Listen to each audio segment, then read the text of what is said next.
Good morning, ladies and gentlemen, council. I'm going to call this meeting to order. Just need to make a motion this morning for Mr. Kraviak.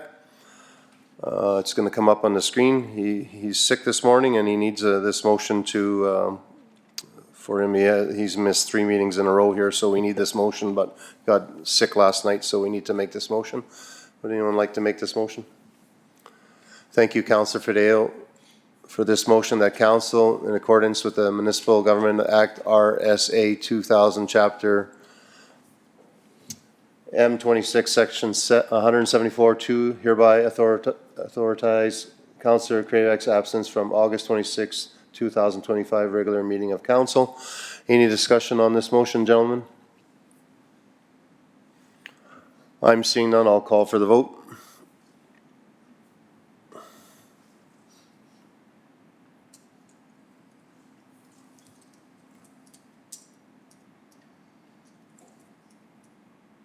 That's carried. Thank you, gentlemen. We have an agenda before us. Is there any additions to the agenda? Good morning, Reeve Council. Administration would like to request the following. Under 12, closed session, 12.2 lands, ATIA, section 202628. Thank you. Any other additions? Okay, I see none. Okay, Councillor Swigert? That's me. Go ahead. Thanks, Mr. Reeve. There's been concerns, and it's not unfortunately related directly to the MD, but there's Northern Light School Division's kind of having issues. Lots of folks laid off, but the big thing now is busing, and so they're starting to charge for busing. So I'm just thinking maybe we can kind of reach out. Find out, what we can do, what we can, what we can't do, what we can do. So maybe just a bit of discussion on the agenda about that, and maybe we can write a letter to the Minister of Education, or just kind of get some traction and some interest and find out what's really going on. Okay, where would you like to put that, Mr. CAO? Refer to List Services Director. We will put that under 9.5.3 CAO, and we can title that busing fees discussion.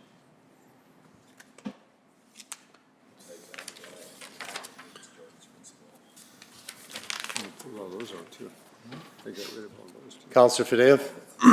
Yeah, good morning. I think that covers everybody in the province, not just here. I think those charges go across the board. So everybody's having the same issues, so I'm sure they're going to see a lot of heat there. Okay, thank you.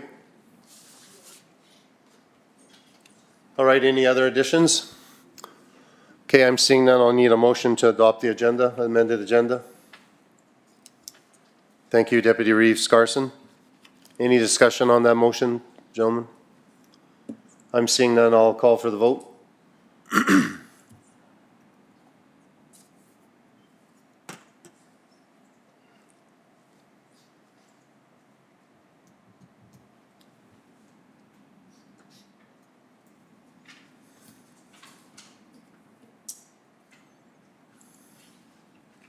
That's carried. Thank you. I'm looking for the adoption of the minutes, regular meeting of council, July 22nd, 2025. Thank you, Councillor Crick, for making the motion to approve the minutes of July 22nd, 2025, regular meeting of council as presented.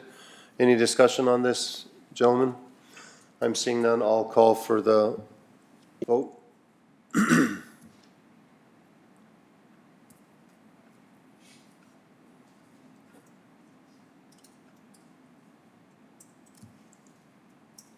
That's carried. Thank you. We're going down to probably 7.1 development application for RV campground expansion. Thank you. Good morning. Good morning. This is development permit application 2025-D-173 for Mike and Julia Kreski. Iski. The applicant is applying for an intensive recreational use for a 27 full-service seasonal RV site expansion on their 34 seasonal campground, which will equal to 61 total sites. The property is located 1 mile north of Highway 660 and Range Road 455 intersection. Adjacent properties are rural industrial zoned quarter section, a vacant residential lot, and quarter section remnants. The applicant operates Poplar Escape RV Resort, which was originally approved in 2014 for 34 sites, which only 31 were developed. Each lot would have power, water, septic, and the campground has a wash house with showers, toilets, sinks, and laundry facilities. Separate service permits will be obtained for the service installations onto the new lots. The waste management collection schedule will be adjusted to provide adequate service. Adjacent landowner letters were sent out on August 6th, and we received no concerns. A referral was sent to the town of Bonnyville with no concerns returned. Our recommendation for development permit application 2025-D-173 is approve the request for an intensive recreation use for a 27 full-service seasonal site expansion as a discretionary use as per Part 6, Section 35, and Part 7, Section 69.2 of the Land Use Bylaw with the following conditions. As per Section 69.6 of the Land Use Bylaw number 1667, the minimum setback shall be front yard 38 meters from the center line of the adjacent public road, side yard 6 meters, rear yard 6 meters. Applicable electrical, gas, plumbing, and sewer permits are required as per the Alberta Safety Codes Act. Shall comply with Consolidated Public Safety Bylaw number 1812 regarding noise and nuisance. As per Section 52 of the Land Use Bylaw number 1667, outdoor lighting shall be located so that rays of light are not directed at an adjacent site, do not adversely affect an adjacent site, and do not adversely affect traffic safety. The developer shall ensure that emergency vehicle access is not obstructed at any time. Campground design and maintenance shall have regard for the Fire Smart Guidebook for Community Protection as amended from time to time. Fire pit shall be approved by the Bonnyville Regional Fire Authority, and an Alberta transportation permit is required. Any questions? Thank you. Darcy? I'm just curious, why was a referral sent to the town of Bonnyville?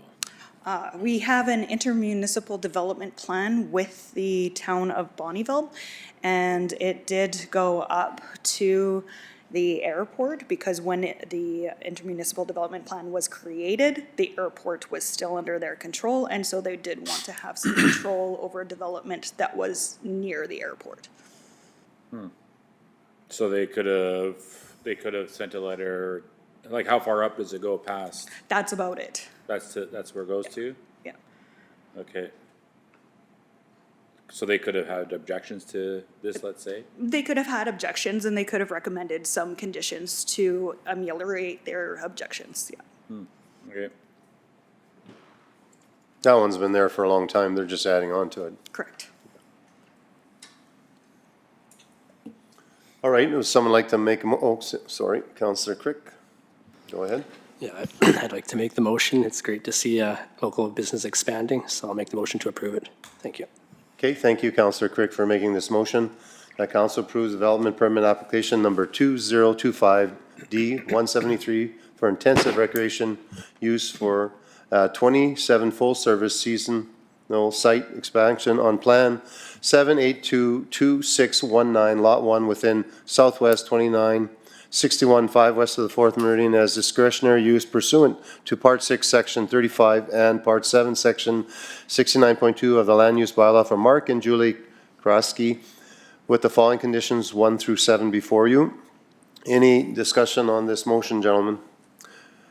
Councillor Fadeev. Yeah, just more of a comment. Just want to thank the applicant for having a detailed list of what's being done, power, water, septic, property boundaries, everything is well described, and makes our job a lot easier. So thank you. Yeah, kudos to that. Any other discussion? I'm seeing none. I'll call for the vote.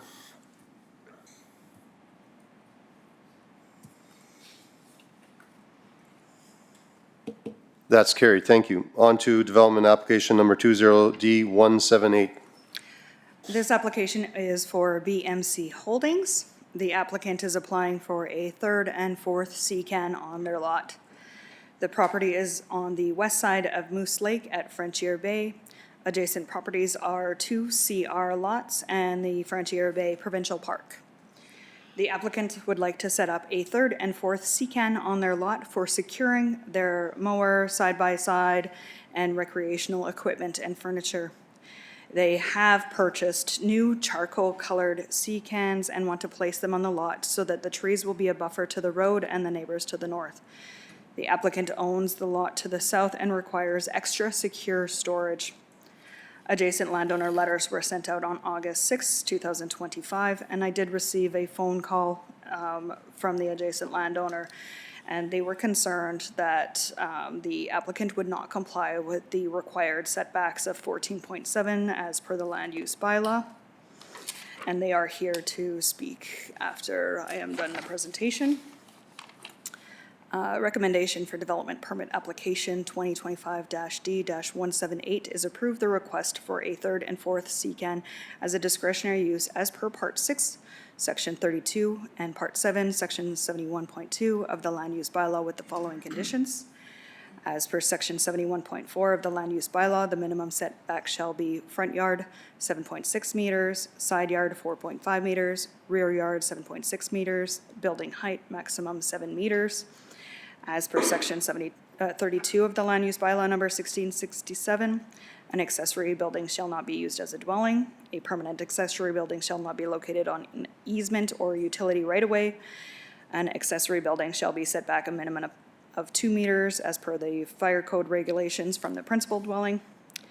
And I need a correction on this condition. As per Section 32.8 of the Land Use Bylaw number 1667, an accessory building shall not exceed a maximum combined accessory building area of 3,000 square feet. Okay, any questions for administration? Counselor Swaggart. To refresh me, how many CCANs do we allow on lots, residential lots? So the land use bylaw says anything over the two were permitted. Anything over that is discretionary. So a third, fourth, fifth, sixth, seventh CCAN for non-agricultural lots. And are so in discretionary. Fort Kent and Ardmore, are they also allowed two? Two. Okay, interesting, thanks.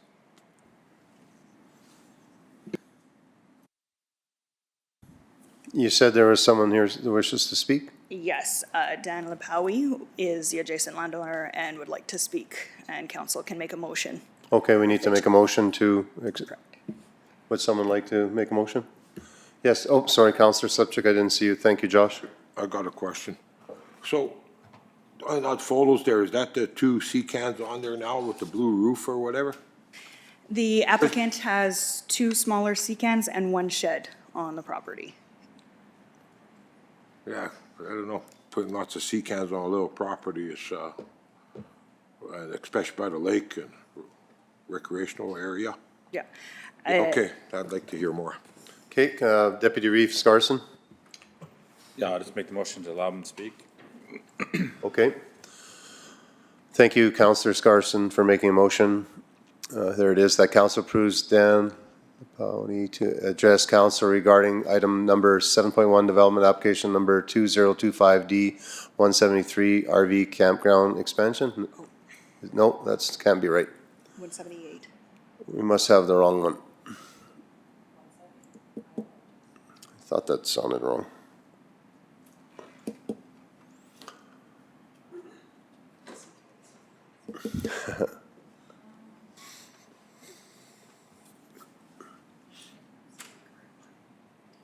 We're on the next one down, 7.2. That's okay.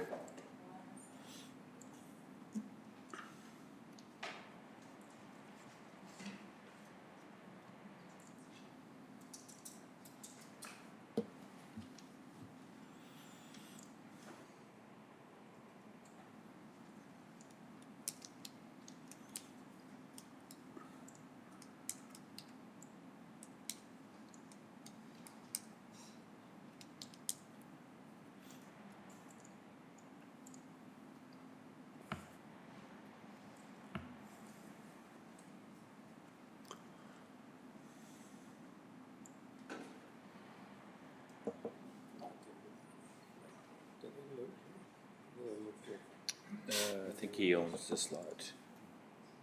This is the owner here, and this is his lot, this is the guy here. Because they said he owns the lot south. He lives here. See his little thing right there. Through the chair, I just want to make a correction. Accessory, or CCANs, they're only permitted in hamlets if it's a hamlet general districting. So hamlet residential and hamlet residential 2 are not permitted to have CCANs. Thank you. Okay.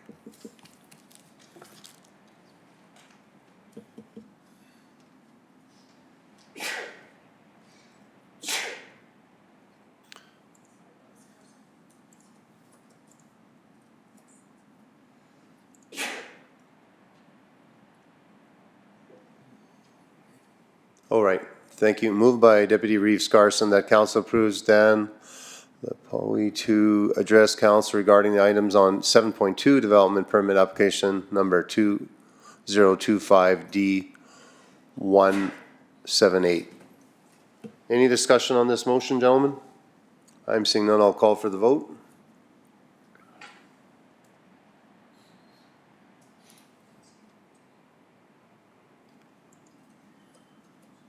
Okay, that's carried. Mr. Lapawi, did I say that right? Yes, Mr. Lapawi. Okay, sorry about that if I said it wrong the first time. Welcome. Thank you. Good morning. Good morning, councilors. I am the property owner. My brother and sister-in-law and 2 other family members own the property to the north. We have objections for the 3rd and 4th CCAN. On behalf of the family owning the property immediately north, as conveyed a number of times to the development officer in the last 2 weeks, we have an objection to this application. From a visual perspective, the applicants and our family property are zoned CR, country residential. The applicant already has a large accessory building and 2 CCANs, which to our knowledge, building and development permits were not obtained. This is lakefront residential property, not industrial and commercial property. From our property, we already are forced to look at the back of a large shed and accessory building that is 7 feet from the property line, plus CCAN 1 and CCAN 2 that are located 10 feet from the property. All of which, to our knowledge, the building and development permits were not applied for. The shed was constructed by a previous owner, Carol Oberg. However, our family met with John Foy and other planning department officials and submitted a letter of objection at the time to the placement of the shed due to being too close to the property line. The MD wrote a letter to the new owner, Bob Cooper, as the property had been sold in the meantime. But no follow-up was done by the MD to ensure the building complied with the appropriate side yard. CCANs 1 and 2 were added afterward. However, to our knowledge, we did not receive any notice related to any of the applications. When constructing our accessory buildings in 2003 and 2016, we were required to meet the applicable side yard of approximately 15 feet, 4.5 meters, 14.7 feet. The applicant's complying total width is 3 times the size of our lot, yet his accessory building and CCANs have not had to comply with the same requirements. The high point of our property is directly adjacent to the existing shed and CCANs. And when a cottage or house is constructed in the future on our property, we will be looking out our front deck at the back of a shed and CCANs. While the neighbor has about 5 spruce trees approximately 30 to 40 feet high along the fence he constructed towards the lake of the property, the bare trunks of several are within 2 inches of our property fence, and the overhanging branches are up to 9 feet onto our property. So while we have repeatedly tried to plant and grow spruce trees on our side as a visual barrier to the CCANs, they keep dying off due to the neighbor's spruce trees overhanging our property you know, sucking up the groundwater so they can't, the trees that we plant can't survive. We use our property year-round and don't appreciate coming out to enjoy our lakefront property and looking at the back of a row of sea cans like an industrial park. We don't feel that the onus should be on us to create the 15-foot visual barrier on our much smaller property because the neighbors' accessory buildings and sea cans don't comply with the appropriate side yard. I've been going out there for 65 years now in Franchier Bay, and it's very disappointing to see an industrial area being set up to our property. It's supposed to be for recreational, for beauty, for nature, as such. Thank you. I hope you vote against these third and fourth sea cans. All right, thank you. Any questions to this gentleman? I have pictures if you'd like to see them. Thank you.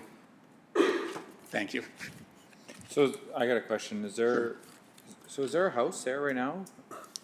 Their house, Building one. the house is on a different property. He owns the No, two. on your property. No, there's no house on our property. Okay.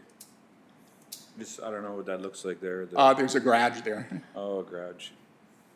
Can we blow that up on the screen a bit or no?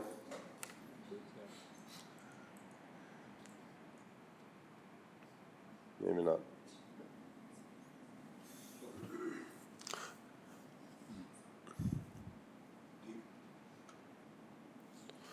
And your property is to The north, yes. north? Okay, Above that green box, yes. right on.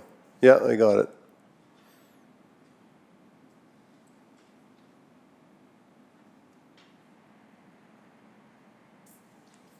All right, thank you. Any other questions? I guess just maybe for Christie though. Is Thank you, sir. Thank you. the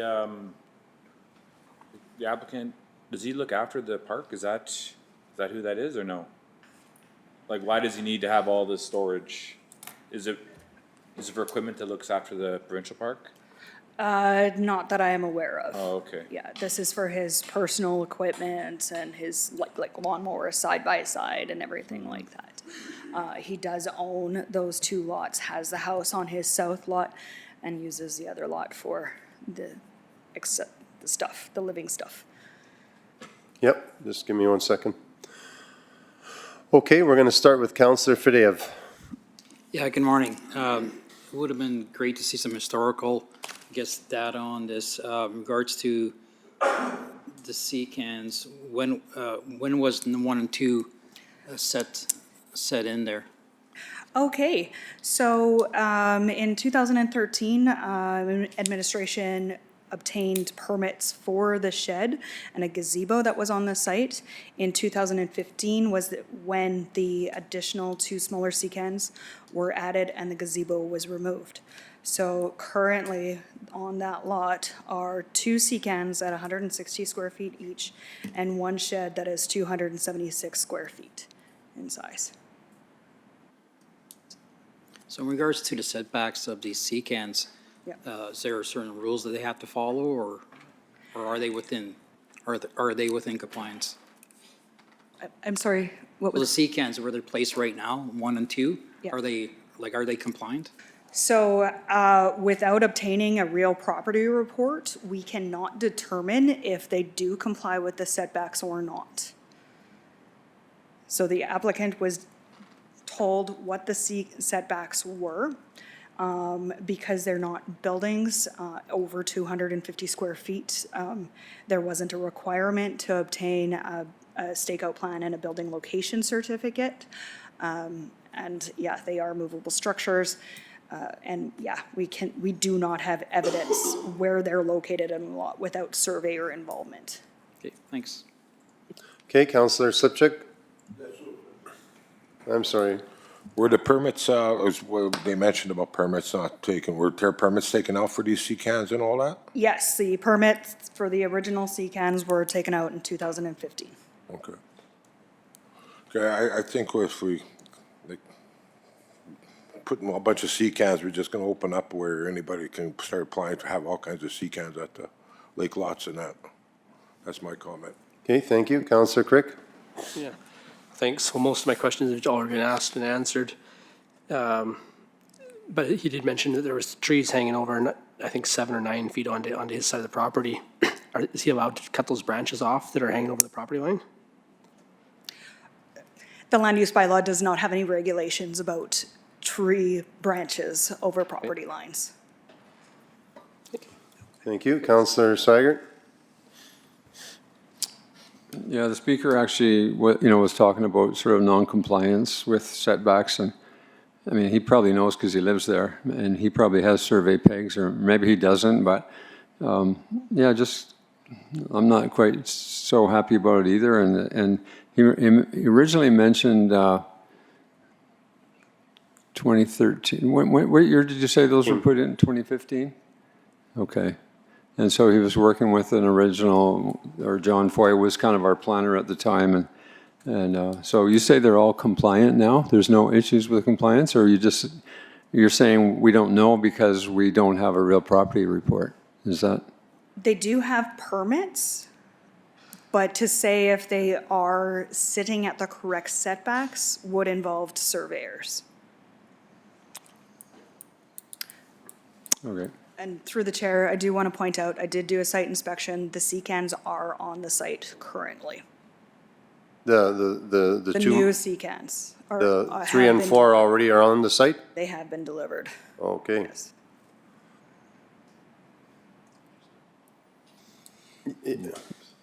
Who's next? Darcy? Go ahead. Deputy Reeves Carson, sorry about that. Yeah, let's just say, I mean, I'm not really in favor of overcrowding this lot with secans, but I feel though that if we were to deny this request, that it would just get overturned at the appeal board. Would that be the next step for him? Yes, if it does get refused at council, the applicant has the ability to take it to the Intermunicipal Subdivision and Development Appeal Board. You good, Darcy?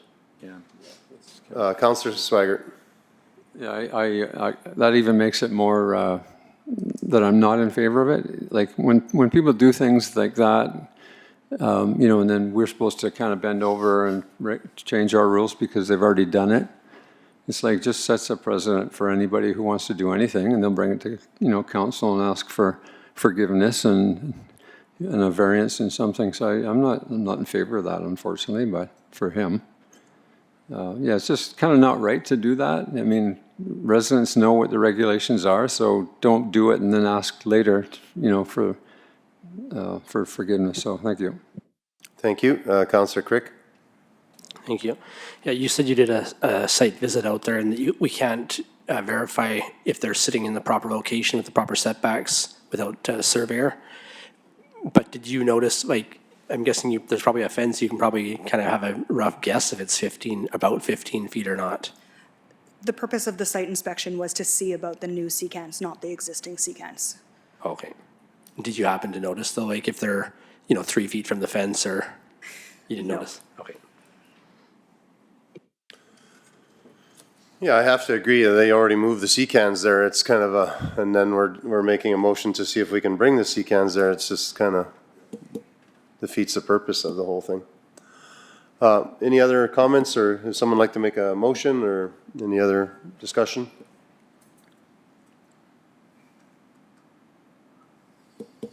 Yeah, Deputy Reeves Carson. I would just like to talk about, like, realistically what's could happen here, because even if this motion got denied today, you would go back to this guy and say you have to move these secans, and a year down the road he hasn't moved these secans.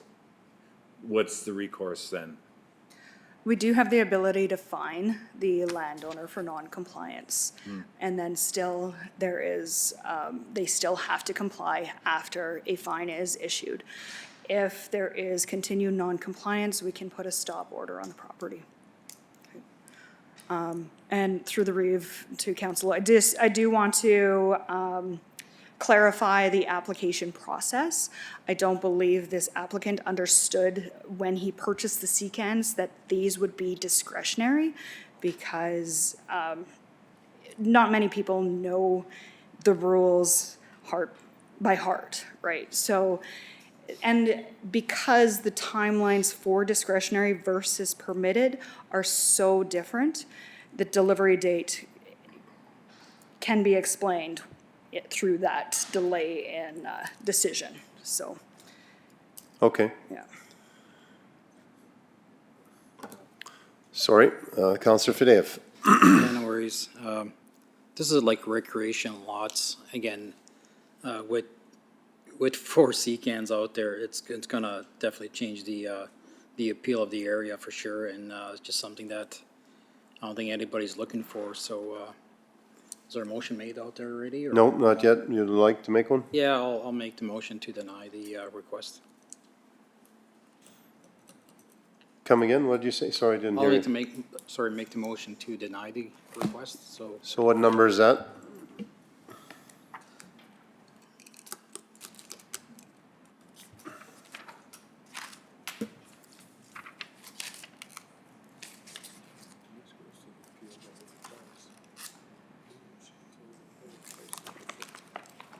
It won't make a difference, so.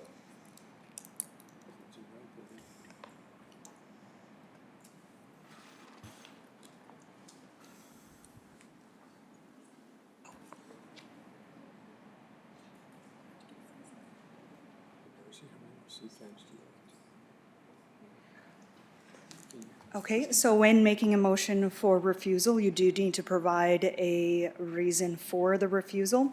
When you are making a decision on a development permit for discretionary use, considerations such as the use, design, and character and appearance of the development being incompatible with the surrounding properties.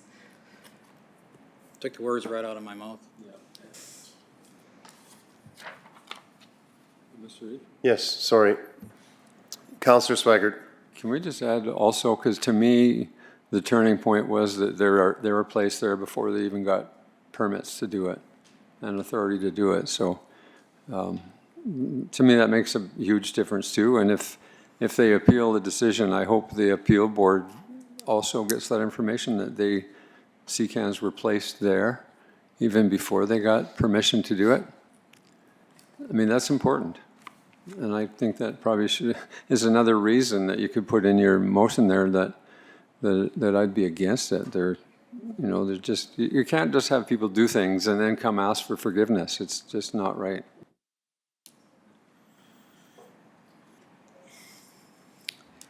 When we are doing enforcement on a property, we try to get them to cooperate and to get the permits that are required. So this applicant, he, yes, placed the C-cans on before he had a permit, but the application process was started prior to having a permit. So like anyone else in the community, we would try and work with them to resolve the issue before going to enforcement. And that was done and all that stuff. That was done. No, He had the application in before the C-cans were delivered. okay. So there was conversation had that we weren't sure yet it was gonna go through the process, correct? So when he applied for it, you told him that it's gonna come to council Correct. and it's gonna go through, and then it's gonna be based on approval. But in between time, they were placed, Correct. they were placed in position? No, No, they're just placed on the lot. on the lot. Okay.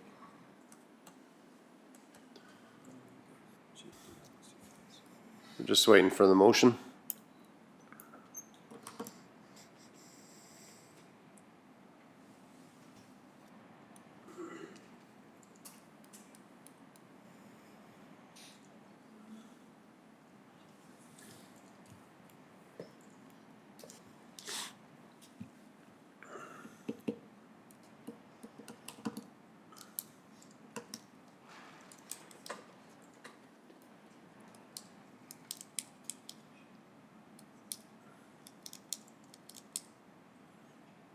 All right, thank you.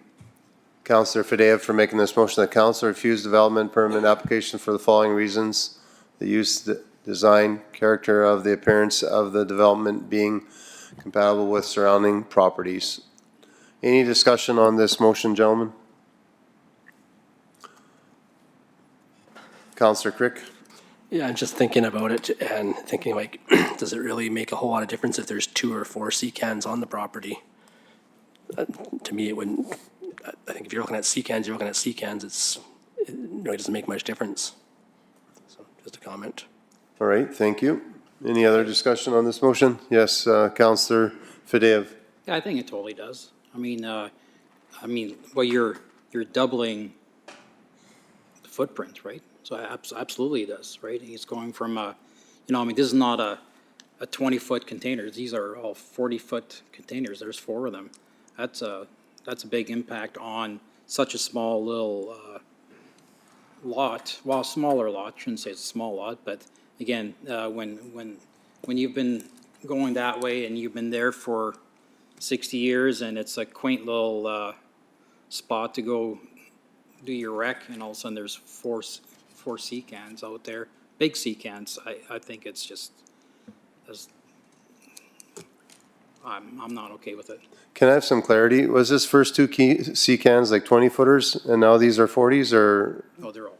are they all big secans? The first 2 secans were 160 square feet, and these 2 secans are 320, so, So they're double the size, so they're, yeah, right? So there's 2 20s right now, yeah, and then there are 2 40s showed up? correct. Okay. All right, Counselor Swaggart. I was going to make a comment on Councillor Crick's comment. It does matter, Councillor Crick, because we only allow 2. And so if you just say, well, that's what difference does that make? Well, that's because we have bylaws to protect residents and their property and the area. So it makes a huge difference. And we can't just kind of bend over and say, oh, too bad, for us. He's got his secans there, we'll let him have them. It's not appropriate. Counselor Crick? Yeah, well, I guess the other option is the land use bylaw is going to be coming up here shortly. If people really want more secans, they can come in and get us to change the land use bylaw. I'm looking at the drawing here though too, and it shows the picture of the 2 40-foot secans, and it only shows 12 feet to the north property line. But I was told like it was 14.7 feet is the setback. Is that correct?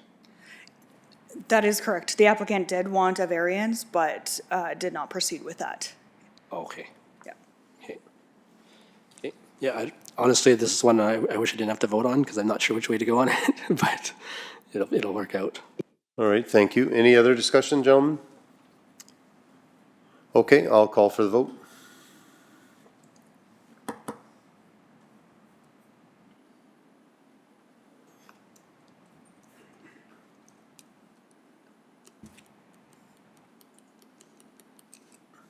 That's carried. Thank you. Thank you. All right, we're going to we have a public hearing. We're going to just take a 5-minute recess here and then go into the public hearing.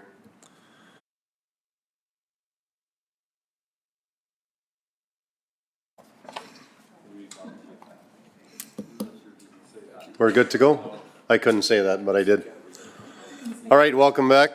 We have a public hearing.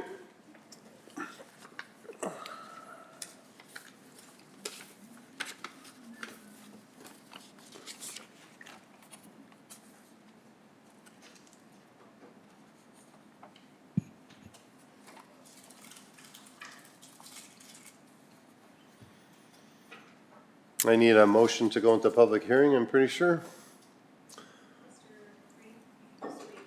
Read it first, okay.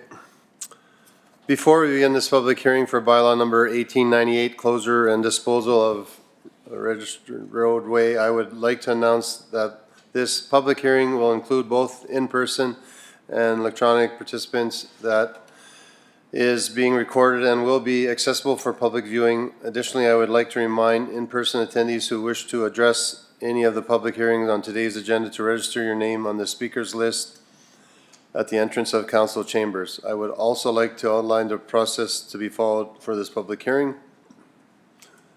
We will begin with a staff report from administration and the applicant, who is the MD of Bonneville, number 87, followed by the questions from administration from council. We will then call upon members of the public who wish to speak in support of the application, followed by those who wish to speak in opposition of the application. Council may ask questions of the public presenter during this time only. Participants will be called on to speak in the order they appear on the registered list, starting with electronic participants, followed in-person attendees. Registered virtual participants must ensure their camera is off and microphone muted except when it is their turn to address council. When addressing council, participants must clearly state their name and if they are speaking on their own behalf or on behalf of other person or group. The MD reserves the right to immediately remove any participants who are continuously disruptive to the public hearing, present in an inappropriate manner, including virtual attendees on camera and/or use of inappropriate language. The applicant will have a chance to address and rebut any opposition to their application, followed with a council that will have the opportunity to ask questions based solely on information presented during the rebuttal. Finally, we will entertain any final questions to council to administration before closing public hearing. May I have a motion to open public hearing? Thank you, Councillor Fadeev, for making that motion. That public hearing for item 4.1 be open at 9:47 or 9:50 it is now. Any discussion on this motion, gentlemen? Seeing none, I'll call for the vote.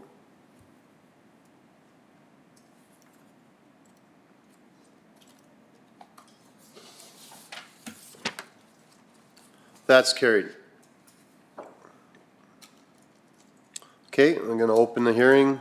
I have 20 minutes for administration to come up. Or shorter. Good morning. Morning. Administration is presenting for public hearing roadway closure and disposal bylaw number 1898, authorizing the MD of Bonnyville to close and dispose of, by direct sale at fair market value, portions of undeveloped roadway within Northeast 10-61-7 west of the 4th Meridian, as shown on the map in Appendix A, in accordance with policy number C-3A.022, disposal of roadways policy. The applicant has requested to close, purchase, and consolidate the portions of roadway into their 71.97 acre parcel, as the undeveloped portions of this 1965 subdivision road plan are no longer necessary. Bylaw number 1898 was given first reading by council on July 8th, 2025. Referrals were conducted. No concerns were received regarding this application. Following the public hearing, administration will present the closure information to the Minister of Transportation and Economic Corridors in the request for approval prior to presenting bylaw number 1898 to council for second and third reading. The applicants, Lauren and Christine Ringette, are in the gallery if you have any direct questions for them. That's it? Yep. Okay, any questions for this lovely lady? Okay, seeing none. Good. All right, at this time, I'd like to announce that there was no written submissions that have been provided for this agenda package. And I don't have a list, so I'll go on to the... So at this time, I'd like to ask if anyone would wish to speak in favor of this bylaw number 1898. For the second time, I'd like to ask if there's anyone here that wishes to speak in favor of bylaw number 1898. And for the third and final time, I'd like to ask if there's anyone here that wishes to speak in favor of bylaw 1898. Okay, I'm seeing none. So at this time, I'd like to ask if there's anybody in opposition of bylaw number 1898 that wishes to speak. For the second time, I'd like to ask if there's anyone here in opposition of bylaw number 1898. And for the third and final time, I'd like to ask if there's anyone that wishes to speak in opposition of bylaw number 1898. Okay, at this time, is there any final questions for administration? Councillor Slipchuk? Yeah, okay, I'm looking at the proposed roadway closure. I just want to understand, like, we got a portion and there's a missing, like, no roadway area shown, and then there's a little piece there. What's all that about? The little piece that's not connected, the reason that connection piece is still there is to allow access for that lot directly to the southwest of the portion outlined in green, just to keep access. Okay, thank you. Any other questions? Counselor Spire, did you have a question? Just to kind of clarify for Hit the old button. almost better. Go ahead. So it's an undeveloped road allowance, the hash marks. Yeah. Would anybody even know it was a road allowance? It's all treated, it's nothing, right? It's just, Unless they looked at a survey plan, and the survey plan is so old that they didn't register it as a separate road allowance. It's registered as part of the subdivision plan, but it is still designated for roadway. okay, interesting. Okay, so we're gonna close that road allowance and then we're selling it then, are we, to that couple? Yeah. And it will be consolidated into the parcel outlined in green. And then the lot that's just, is that, what direction is that? That'd be south. This one The lake here? is kind of south. Oh, so that's west of? Yeah, that's west. The lot west, directly west, is that, does anybody own that lot, or is that Crown, or is that, what is that lot? The more rectangular one, Yeah, The larger one, that is titled property. it is titled? there, it's the same as the green outline, but it's separated by the road. Yeah. Okay, well, And the pie and the rectangle. The pie is municipal reserve, and it will stay municipal reserve. Okay. what was it? Okay, any other questions?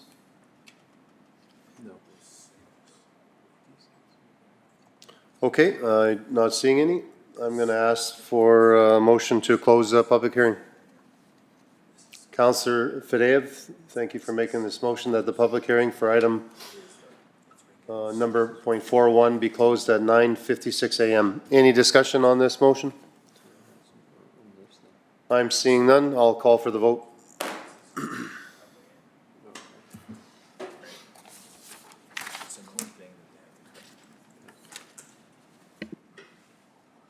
That's carried. Thank you. That makes more sense then, because I thought, well, why wouldn't the peaceful people with the smaller one? I think we have a delegation and, or no? Sorry? Good morning, Mr. Reed. We do have a delegation scheduled. I'm not sure if that presenter's here yet. Okay. See you guys. No, yeah, that's interesting. Huh. How did they allow them to what, drive across the mile without, like, Mark Brown, just Mark Brown? Still. Okay, good. Yeah.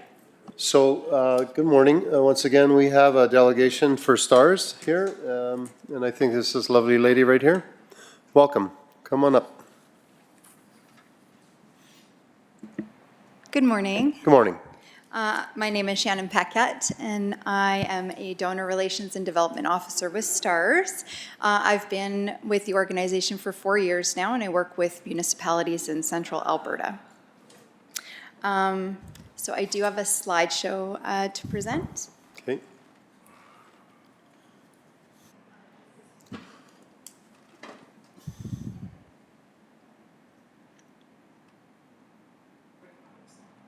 Yeah, right at the top is great. Yeah. Perfect. So I'd just like to start by highlighting that STARS is celebrating 40 years this year. So that's 40 years of serving Albertans and providing critical care anywhere. So STARS gains its funding through various channels. Last year, we were privileged to sign a 10-year affiliation agreement with the Government of Alberta at 15 million block funding per year. After the government's contributions, we still have 56% of our operational costs to fundraise. So that comes from individual donors, corporate donors, our municipal initiative, and our lottery, which is one of the most well-respected in Canada, and nets over $11 million per year, which is the operational cost of one of our bases. So if any of you are lottery ticket purchasers, thank you. Of course. Next slide, please.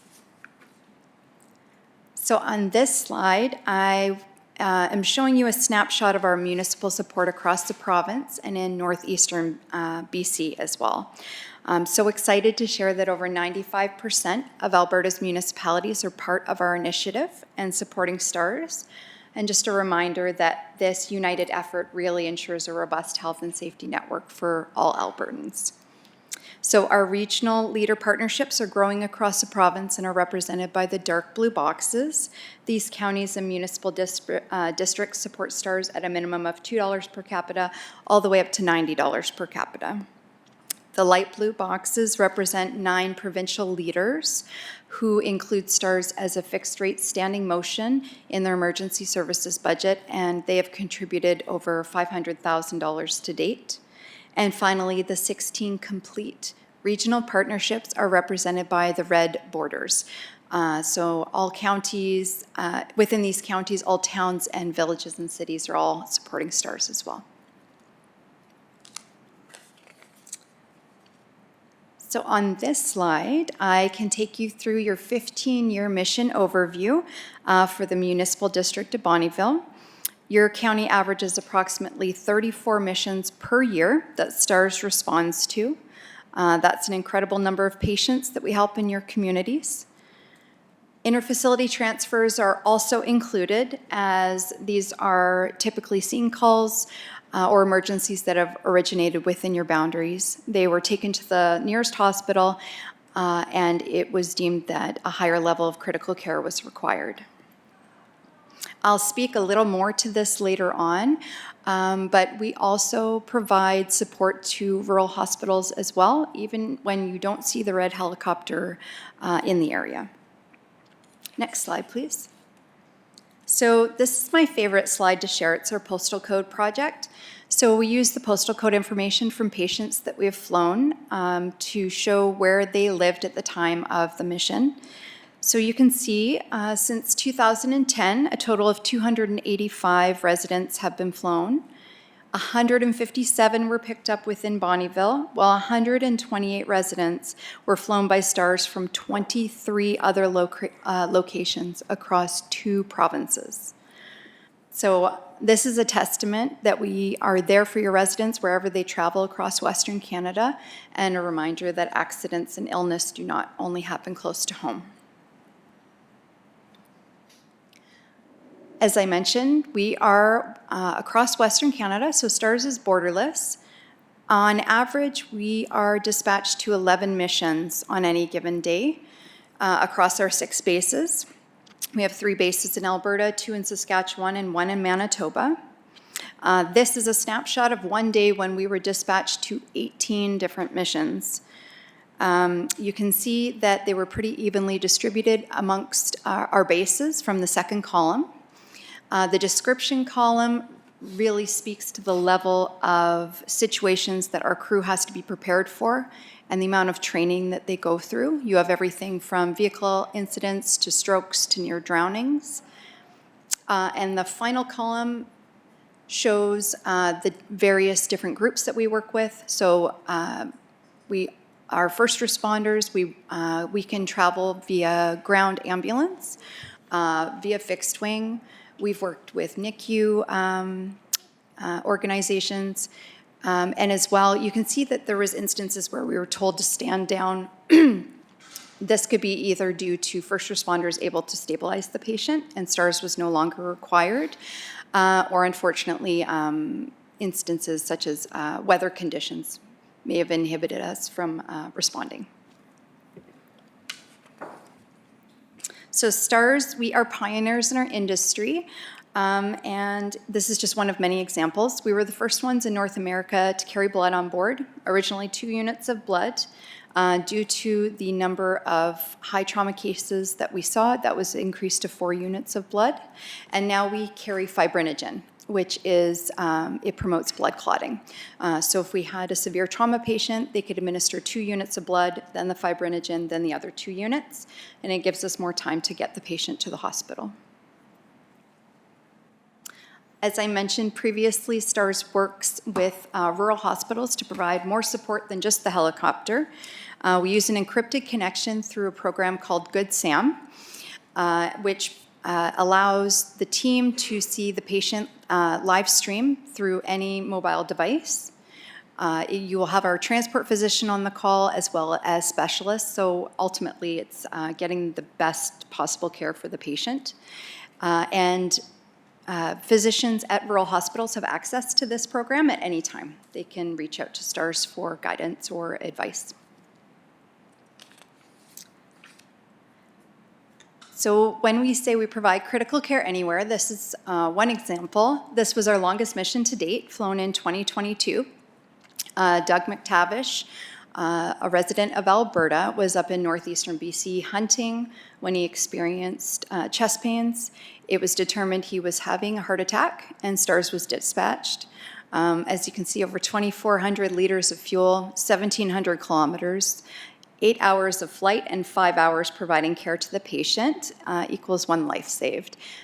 Doug is doing great. He came in to visit his crew in Grand Prairie, and it's just a great testament to what STARS can do for your residents wherever they may travel. And so just to recap, I'd like to highlight that STARS has flown over 63,000 missions since our start in 1985. We average 34 missions per year in the municipal district of Bonnyville. We enhance your healthcare through physical and virtual response, and this is all at no cost to the patient. So I would like to thank the Municipal District of Bonnyville for being a valued partner to STARS. I acknowledge that you supported STARS at a fixed rate of $12,000, which completed this year. And I am requesting that Council consider my proposal for a 4-year pledge at a fixed rate of $14,000 from 2026 to 2029. Thank you again for your support and your consideration. Thank you. Deputy Reeves Carson? Well, I got just one quick question to start. Why don't you ask us for the minimum $2 per capita? I would love if council would consider funding at $2 per capita. Well, when I look, I see we're surrounded by blue, Yes. and I thought we were contributing more than what is on here, but I guess I was wrong. And I would fully support $2. I think that'd be around the $25,000 mark. I would love if So, council would consider the $2 per capita. Yes, for sure. Yeah, I don't know how the rest of council feels, but we'll talk about it. We're surrounded by dark blue. Why aren't we there, right? Especially flying that many missions out of here, so. Yes. Thank you. Councillor Fadeev? Yeah, I think this presentation's always been done. The ask was always there for that for the last how many years, and it's been at that rate. So, yeah, definitely some discussion. Councillor Slipchuk? Yeah, I just want to make comment that I agree with Deputy Reeves Carson on this. Like, they've done a lot for our community, and just with all the extra activity we believe that's going to be coming, I think it'd be a huge benefit and show that we're behind them and support with STARS. Thank you. Thank you. All right, well, another one, Doris? No, I'll make a motion. Thank you for your presentation. It was Thank well you. done. Thank you for, where did you come from, Edmonton this morning, or? Just south of Edmonton, yes. Right, well, Yes. thank you for coming out and doing this. Appreciate it. Thank you so much. Have an awesome rest of the day. Thanks. Yes, you as well.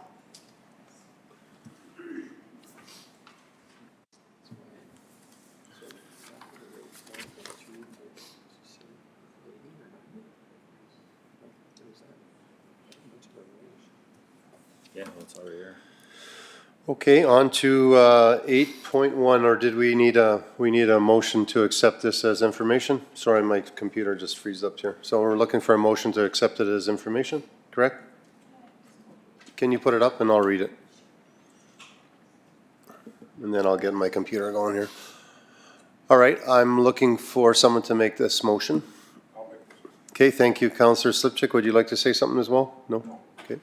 Thank you, Councillor Slipchuk, for this motion that council accepts the presentation by STARS Shock Trauma Air Rescue Service Foundation on the annual updates of the mission and operations statistics and information. Furthermore, directs administration to bring their request for continued financial support to the 2026 budget deliberations for consideration.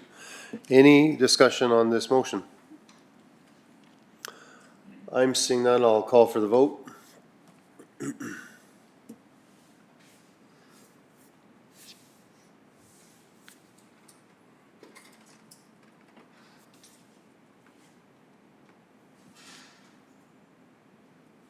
Yeah, mine just froze up here for a second.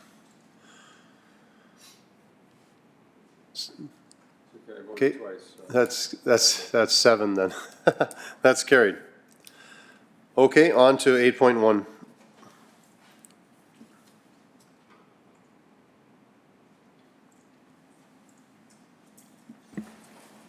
Good morning. Morning. Administration is presenting subdivision application 2025-S-013 for council consideration. The applicant is proposing a 4.55 acre parcel from agricultural quarter section, southeast 1863.5 west of the 4th meridian, as shown on the map. Can I get you to go to the map, please? The subject site is located 400 meters north of Highway 55 on Range Road 455 east of Lakori. Notification of the proposed subdivision was sent to referral agencies and adjacent landowners with a deadline of July 30th for submitting concerns to be considered at the August 26th council meeting.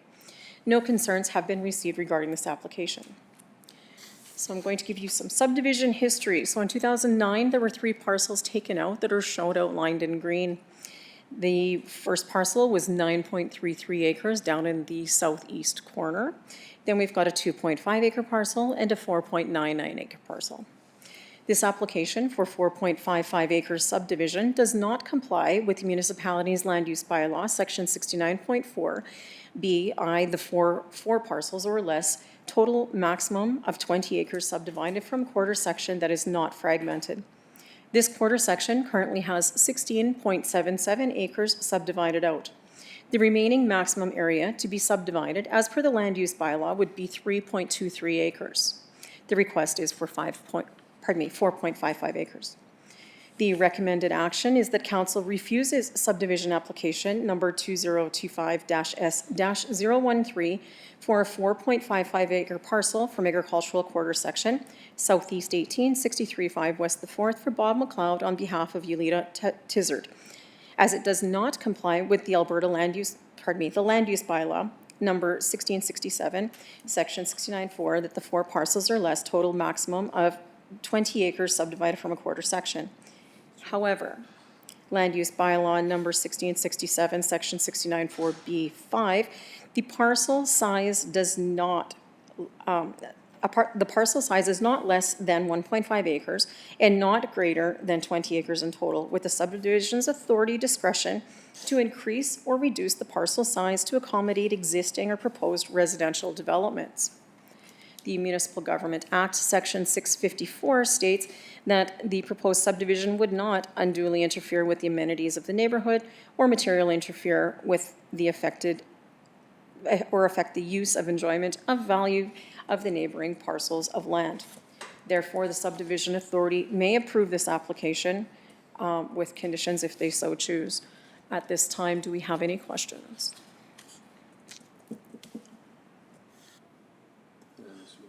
Councillor Fadeev, then Councillor Swaggart. So really, it's just 1.32 acres is the buffer on that one, right? Through the Reeve, that is correct. Okay, thanks. Councillor Swaggart. Yeah, I just need to have you kind of describe to me what's going on there with the red. So that's what they'd like is 4.55, but it's just kind of interesting because the bottom of that red line cuts through a drive, or cuts through, it looks like 2 driveways. And then there's just a little piece of land that's left between the bottom of the red box and the next green box. I'm going to ask Charity to zoom into the photo, please. So as you can see, there is an access point that comes into the property from the developed road allowance, coming into an abandoned well or a suspended well. That would be an industry's approach. In order to allow the industry to continue whatever they're doing on this property, that access point would remain. The loop around that does show on the south border of that red line would then be terminated as access points. The applicants have been made aware of this. There is a current access coming off of that developed road allowance into the yard site, a little bit further to the north of the property, from where we're seeing the service road. So that has been addressed with the applicants already. Okay, just looked kind of, we have a sliver there that's sort of, it looks weird to me, but I just like things to look nice and square or whatever, but, and that has that piece that would be, it's an access then, you said right now for an active well? For industry, yes. And there's two houses on that red piece? No, there's one house on that piece. Oh, okay. What are the Currently, orange- there is a, what are the that's an orange dots or addressing whatever? sign. Sorry, what So- are those orange dots? Through the reeve, the orange dots that are there, one of them is for the address that goes to the house, and the second orange dot is an address that goes to a shop that is on the property. Okay.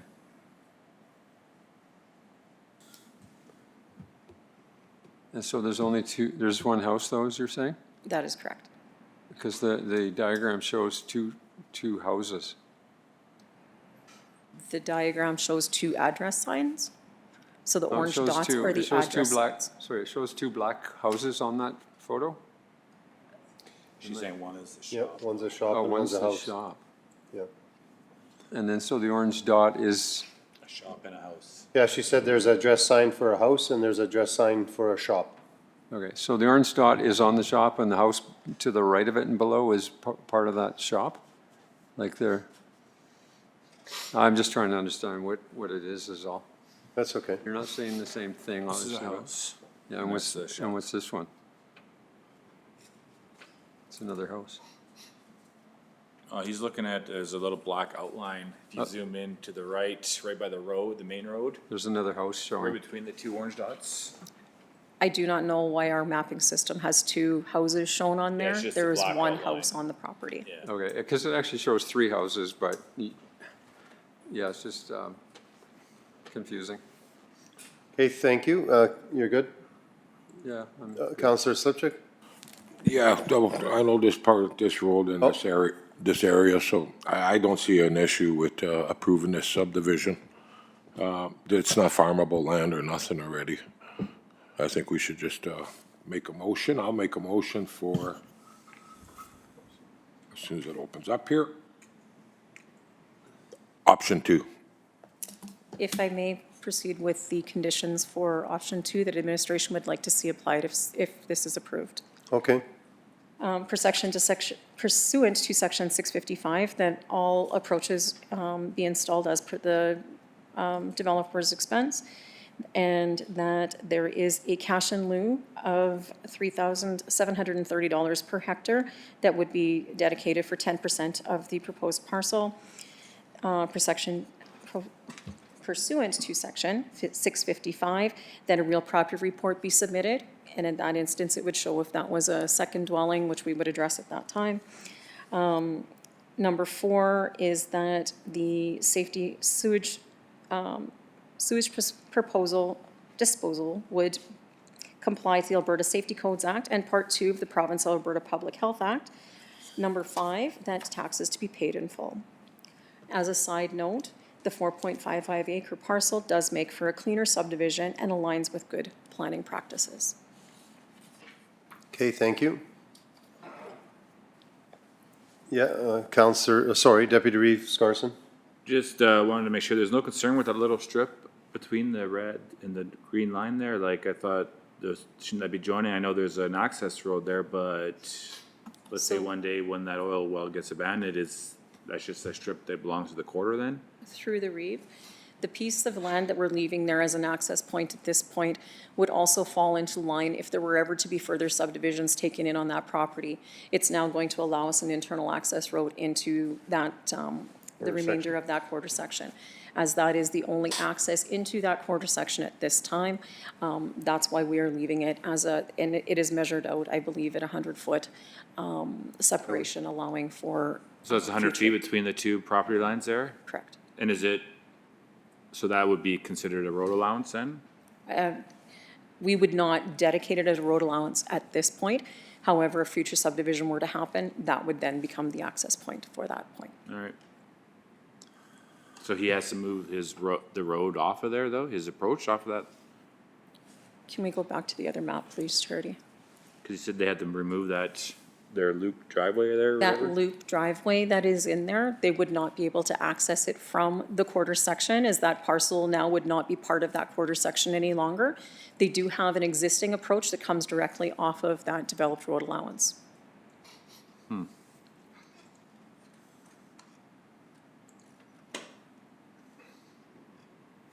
right. All right, can we have that motion up on the screen?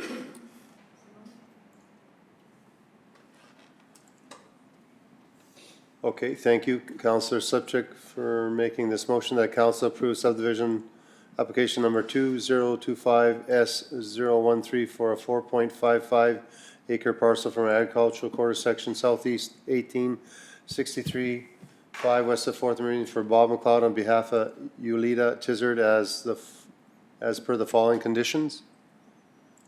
1 through 5. Any discussion on this motion, gentlemen? Okay, I'm seeing none. I'll call for the vote.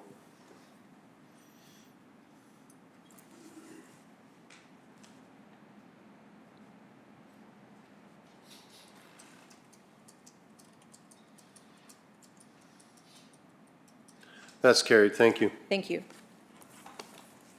On to 9.2.1.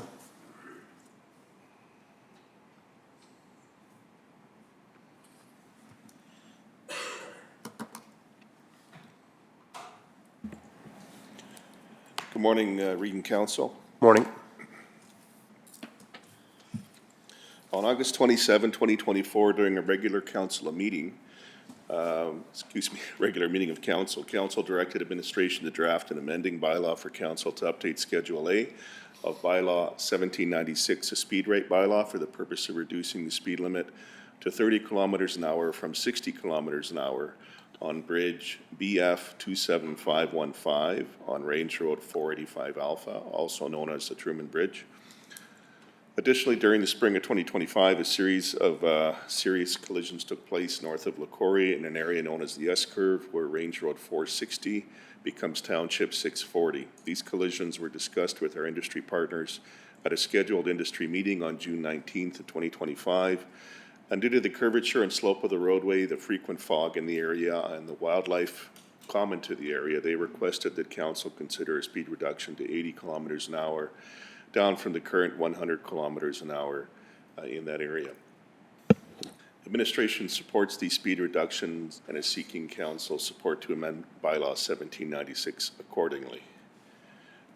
I have to state that we had a last-minute request from industry that came in after this RFD was prepared.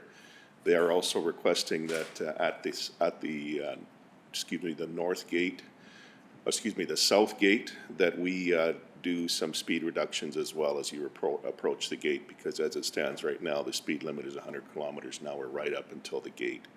So although it wasn't able to be added to the RFD, I have the details on that speed reduction request as well. Per the bridge inspector's comments, reducing the speed as noted on Bridge BF 72515 will help preserve the bridge and increase its longevity.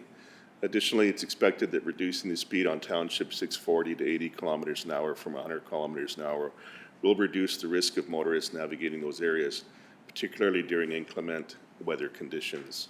We've got several appendixes, including the aerial photo of the S-curve and bridge photo, the bylaw 1796 speed rate bylaw, as well as the requested amendments through bylaw 1900. References to the strategic plan is to promote safety in the community. Signage can be sourced through existing operating funds, and I do have an updated recommendation through council, for council as well. Should be option 3, yes? Is that what we looked at? that bylaw 1900 being a bylaw of the municipal district of Bonneville, number 87, to amend bylaw number 1796 be amended by, and the further amendment that we're looking for is that 1,000 meters south of the south gate, the speed be reduced to 70 kilometers an hour from 100 with an appropriate speed reduction zone. And further, that 300 meters from the south gate, the speed be reduced to 30 kilometers an hour with an appropriate speed reduction zone prior to it hitting the gate. Okay, Deputy Reeve, Scarson? I'm a little lost. So what gate are you talking about? Just as we go up north towards Synovus and into the bombing range, there's a gate there. Is this the Truman Bridge we're looking at here? So there's 3 amendments. There were originally 2 on this RFD, but a third came in after this was submitted to council already for The gate, review. right? Yeah. So you're talking about the gate to get onto the air weapons range? Correct. You just called it the gate. That's what it's South known gate. as, the gate. So Yes. isn't it already, it's at 100 right to because it's 30 right before the gate, right? No. It was driven this morning by somebody from Infrastructure Services, and it's not reduced No? at all. And as I said, that request came in from industry through Infrastructure Services. Well, that makes sense, because everyone's stopping there, like it's a pretty heavy used area. If there is a sign there, which I don't believe there is, but if there is a sign there, it ought not to be there. Because the speed rate is established through bylaw, not through the sign, and the bylaw states that it's 100 kilometers all the way through to the gate. Well, there must be some sort of from our land to their land or whatever, because there is definitely a 30 kilometer, and they have a thing there, like one of those teleprompters that tell you your speed. If It's you're over 30. possible, yes, sorry, through the Reeve, it's possible that the sign was put up not by the MD. We did have lots of that, in the past, so trying to get a handle on that, make sure that whatever is out there is enshrined in the bylaw as well. So that's what the request is, at 1,000 meters before the south gate, that the speed be reduced through bylaw to 70 kilometers an hour, and then at the 300 meter mark, it be reduced to 30 kilometers an hour as well. Yeah. And I apologize, that, like I said, that came in after this was had already been submitted through channels No, that's okay. for council today. So the gate, the CMD road right to the station where they sit and check you in. Is that right? Correct. And then even past the gate? Past the gate, we don't regulate. Past the gate, that's done through industry, and they have their own enforcement process and their own policies beyond the gate.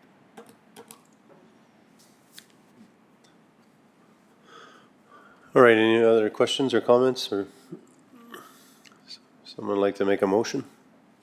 So you're asking us to change all 3 of these speed limits in this one motion. Is that right? Correct. So the speed rate bylaw actually calls for, so that's up for review this year.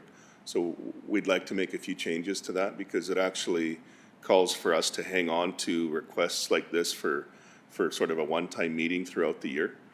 But I feel that doesn't address sort of the day-to-day scenarios that come in. So I'm going to be looking at that bylaw this year to see if we can maybe split that up a little bit. Okay. It does create challenges like what we're seeing here. In fact, the reason that the Truman Bridge request has been such a long time coming is we had another request come in that was subsequently not supported by administration.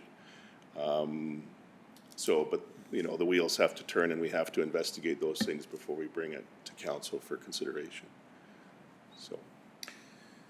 So then the other one you're talking about is the S curve. Like, we didn't really talk about any of this stuff, right? You just talked about the bridge or the gate. So the S curve is now what, the one that's just north of the quarry? those S-curves? Correct. We didn't have a committee of the whole meeting throughout the summer, so I couldn't bring this forward to council for consideration ahead of today. So it's the first time you're seeing it. So yes, correct, that we have the Truman Bridge, which has been before council, before committee of the whole. But then we've also got the LaCorey, north of LaCorey at the S-curve. They're asking for the speed to be reduced to 80 kilometers an hour through that S-curve with appropriate reduction zones, the north and south. And then, as I said, just this last minute one came in here about 10 days ago or so, looking for a further speed reduction from industry as they approach the gate. We did look at the S-curve data. We collected some data from the RCMP. There was some collisions there involving wildlife. There was, you know, it's a fairly profound curve that you know, some people would say that the engineering might be an issue there, that maybe we should have some more slope banks and things like that to be traveling at 100 kilometers an hour in some of those big rigs. Some of them are loaded with thousands and thousands of pounds of equipment. So that request came in through industry as well. They were looking for a speed reduction. Good, Doris. So we have Councillor Fadeev and then Councillor Crick. Yeah, I think it's pretty critical to get those S-curves looked after. You're also facing, you know, you have tree lines, you know, that are shadowing the road as well, so icy conditions. And that's something we should talk to either MLA Sear when he comes in later on. You know, the province is, you know, is looking for all this development up there. They just announced $5 million as a grant fund to the new compressor station at Marguerite Lake, but with no notices or addressing these, you know, these curves. Right now, we're looking at about 1,700 for a road count on that road. So it's busy. I think those corners should be softened or re-engineered, and I think that's something we have to ask the province to do, just to keep everybody safe. Right? So. Yeah, can I just comment furthermore on that? And LaCorey four-way stop there, it's atrocious. Like it's the vehicles that go through there is, you could have enough water to water your garden for a year in the holes that are in the LaCorey there. There's such troughs there. So everybody that goes through LaCorey right now is just bang, bang, bang, and then bang, bang, bang. And if you're turning, it's bang, bang, bang. It's terrible. The province should rip that intersection up and put it in new, because just to furthermore on that, because the traffic that goes through there is incredible. I know this has nothing to do with anything, but I just wanted to mention it right now, so we do talk to Scott today about it a bit. Thanks. Absolutely does. I mean, it's one of those things where, you know, they're wanting, you know, more revenue from energy, but yet they have to look at the infrastructure they're going to build there as well, right? Yeah, So I totally agree. Councillor Crick, then Councillor Slipchik. Thank you. Yeah, I just wondered if we should look at putting yellow signs up with the, you know, 80 kilometers an hour for the curve or something. Because if it's been 100 for quite a while, I imagine. I don't really drive that road. I don't work on the bombing range. But imagine a lot of vehicles can go around safely at 100. And, you know, if we put the yellow signs up, then the bigger rigs notice kind of slow down to the corner kind of thing, without having to necessarily change the speed limit itself. I don't know if you guys are all familiar with the yellow signs. Like the white ones are the speed limit, the yellow ones are a recommendation for the corners. And if you got a top heavy motorhome, well, then you better do what the yellow sign says. If you're on a motorbike, you can do quite a bit more than the yellow sign. Yeah, but a yellow sign, just, no one's gonna look at it, they're just gonna rip through at 100, so I think if you're making that 80, you better keep it at 80. You know, that's just my view on that. Councillor Slipchik? Yeah, I think these speed reductions are good, positive things going forward, but I think we have to look at engineering of that curve, get on that, because we're expecting more activity in our area. And it's not just, and also there's that intersection, I forget what road, railroad it goes to, Range Road off the north side of the curve. That's a terrible intersection. I've had lots of calls and complaints about that intersection, so I think it needs an overall study on that curve. And The curves, yeah. the sooner we get after it, the better. Thank you. Would someone like to make a motion now? Councillor Fadeev?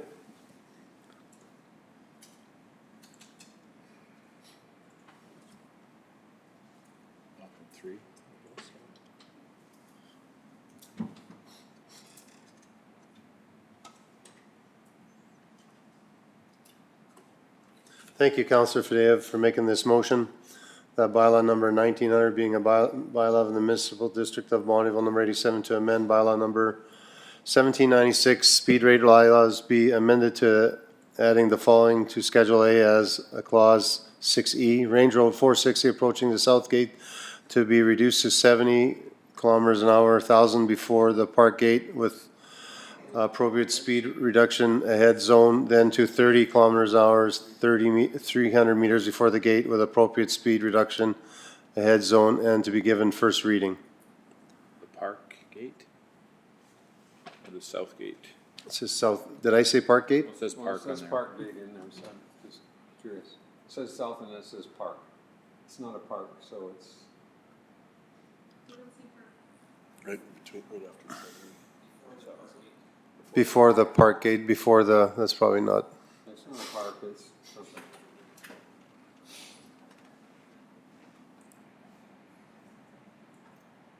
Go to south gate. Should be south, right? Oh, it's because I put park. I put park. get your cameras ready before you enter the park gate. That was my fault. Okay, South Gate, there you go. It's a heck of a shopping mall. Any discussion on this motion, gentlemen? Okay, I'm seeing none, I'll call for the vote.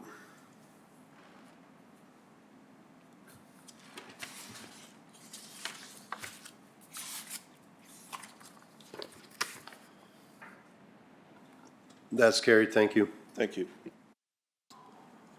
9.3.1, an audited financial statement. Good morning, Mr. Regan, all the council. Morning. Today I'm doing the unaudited financial statements as of June 30th. The purpose of this report is to present council with financial results for the second quarter ended June 30th, 2025.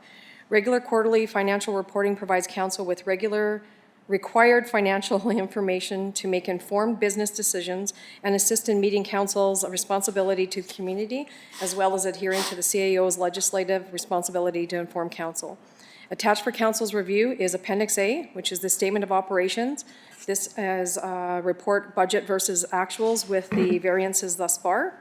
Appendix B, statement of financial position, which is the assets over liabilities. Appendix C, which is a schedule of reserves, listing each reserve and their ending balances as of June 30th. Appendix D, the investment continuity schedule that shows the activity for April, May, and June.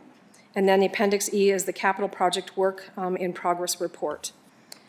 Administration's recommended action is that council accepts the unaudited financials reports for this 2025 second quarter ended June 30th, 2025 as information. Thank you. Just looking for a motion, gentlemen. Thank you, Councillor Crick, for making this motion. The council accepts the unaudited financial statement reports for the 2025 second quarter ending June 30th, 2025 as information. Any discussion or questions on this, gentlemen? Okay, I'm not seeing any, so I'm going to call for the vote.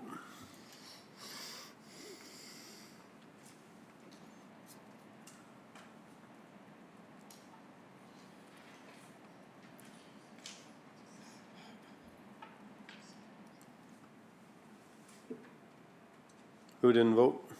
I didn't, it booted me out, Mr. Reeves. so Did it? just logging back. Can you just show of hands?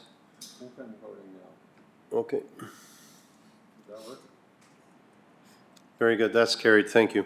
Thank you. Have a great day. Yeah, you as well. 9.3.2. Mr. Bespalko? Good morning, Council. Morning.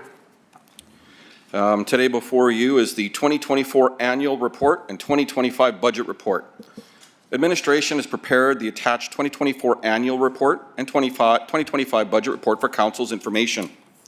The 2024 Annual Report and 2025 Budget was created to provide residents with information about the operations and capital priorities of the Municipal District of Bonnyville. This guide outlines the services the MD provides, an update on what happened in 2024 and what's coming in 2025. The MD's 2025 budget was created based on Council's 2022 to 2027 strategic plan and key services that have been approved.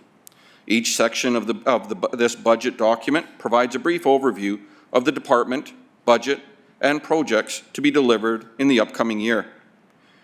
The Municipal District of Bonnyville is committed to open and transparent government and strives to provide reporting that aligns with this philosophy. Transparency in government is an industry best practice designed to improve information to the public through accessibility to information. Publishing an annual report and budget document is a component of a fulsome transparency model that improves accountability for the use of public tax dollars. Attached for Council's review is Appendix A, the 2024 Annual Report and 2025 Budget. This aligns with Council's guiding principle. We believe there should be openness and transparency in decision-making. The cost source of funding is, this item is included in the 2025 operating budget. The communication strategy is the 2024 Annual Report and 2025 Budget Report will be posted on the MD's website under the Council agenda for August 26, 2025. Administration's recommendation is that Council accepts the Municipal District of Bonnyville 2024 Annual Report and 2025 Budget Report for information. One thing I would like to add is that this package was actually prepared by our marketing and communication teams. And I'd like to thank them for their hard work in trying to find that balance between showing all the hard costs and the revenues, the numbers that we work with, and the details of what each department does for the municipality. Because the municipality provides a lot of services. Having the marketing and communication team help all of our departments explain what we do, the associated costs in doing them, makes it easier for the public to understand what this municipality does and the associated cost. This helps in providing fulsome transparency in the use of public tax dollars. If you have any questions, I may be directing the questions to one of the departments to answer it. And one follow-up to that is, last year Council asked when this was being presented, does administration want to highlight anything in this report? And there are a couple of items. Two specific pages. Page 16. This is a document or a page that provides the public clarity on what level of government is responsible for a service that they receive. So in many cases, some people think the municipality actually is responsible for some areas that is a provincial or federal jurisdiction. The other item is on page 57. And on page 57, there's QR codes that the public can use with their phone to get additional information that's not exactly, or not put in this package. And Tracy, is there anything that you would like to highlight from the marketing and communications team? Yes, the appendices pages are, all those QR codes are linked to documents that are referred to within this specific report. Also, the entire report will be posted outside of the agenda package on the front page of the website and also on the council page on the website. One thing that we think that we've done a pretty good job in increasing the transparency and openness is taking an average residential tax bill for the MD of Bonnyville and breaking it down, showing what is the municipal portion, what is the educational portion, and what goes to Lakeland lodging and housing. So I think page 9 is an excellent representation of cooperation between the departments and is an adequate way of showing how tax money is spent in our municipality. Thank you. Excuse me, are there any questions from council that we can either answer today or provide additional information back to council at a later date? Yeah, Deputy Reeves Carson. So just a quick question on taxation. You have here 113 million. Would that include the school portion as well? Through the chair to all of council, correct. The 2025 tax rate bylaw shows a total revenue collected of 113 million. Yeah. Thank you. Any other questions? Yes, Councillor Fadev. Yeah, more of a comment. I love page 16. It's great that it breaks down to what it is. And number 9, it's the same thing. It's just a easy roadmap for people. It's very easy to look at. They can figure it out. So it's awesome. Thank you very much. Are you on page 9 or 16? I'm on 16th. Yeah. Thank you. You're welcome. Hey, just looking for, sorry, Deputy Reeves Carson. I thought maybe one of the highlights too would be, you know, a little kudos to Ian, because when I look at the budget and the actuals for Kinnessee Ridge, it's like the actuals are less than 2 million, you know, and that number has been really, really high in previous years. So that's really nice to see actually where it is. But I do notice the budget goes up to closer to 3 million over the next couple of years. So anyways, hope that's not a blip last year. So good work on that. All right, thank you. I'll make the motion. Yeah, thank you, Councillor Fadеев, for making the motion that council accepts the Municipal District of Milo 2024 Annual Report and 2025 Budget Report as information.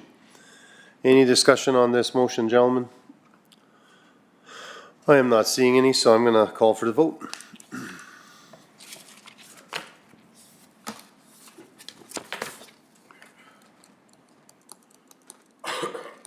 That is carried. Thank you. Thank you, Council.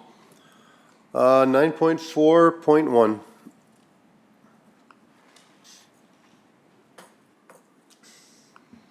Good morning. Morning. So as per the Municipal Government Act and the MD of Bonnyville Subdivision Authority Bylaw Number 1795, Council must appoint a subdivision authority officer by resolution. On August 24th, 2022, excuse me, Council passed Resolution Number 22.414, appointing the development officer position as the subdivision authority officer.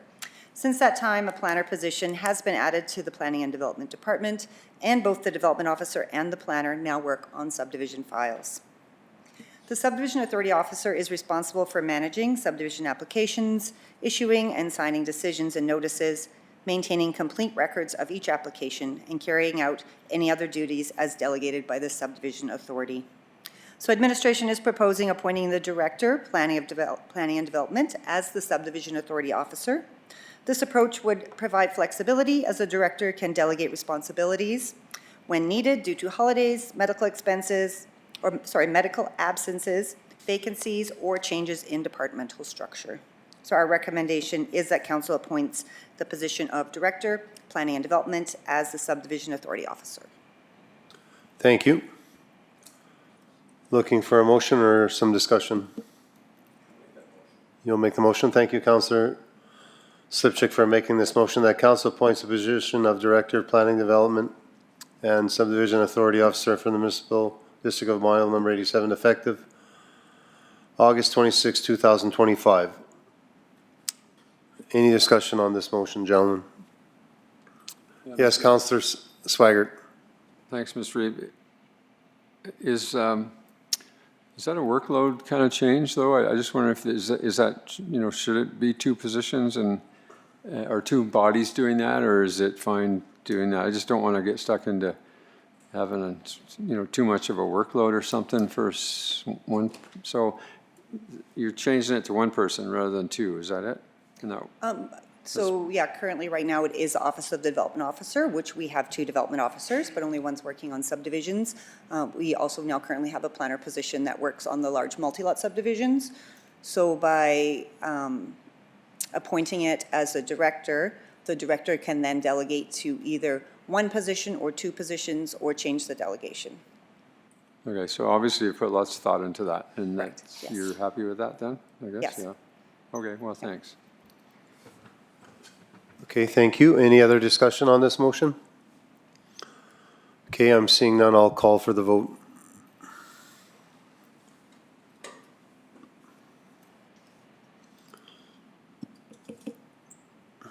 That's carried. Thank you. On to 9.4.2. Thank you very much. You're welcome.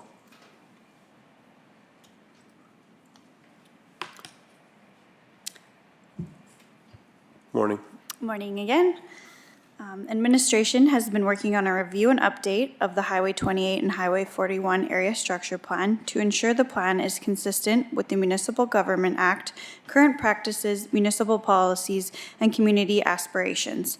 Adoption of this ASP will repeal and replace the current bylaw number 1693, which was adopted in 2018. It is standard that a municipality reviews and updates, if necessary, its ASPs to ensure they stay legally compliant with the MGA, consistent with regional plans and the MDP, current and effective, and maintain a cohesive and strategic approach to long-term municipal development. The review and update of the ASP was initiated in April of 2024 with assistance from community consulting firm Urban Systems.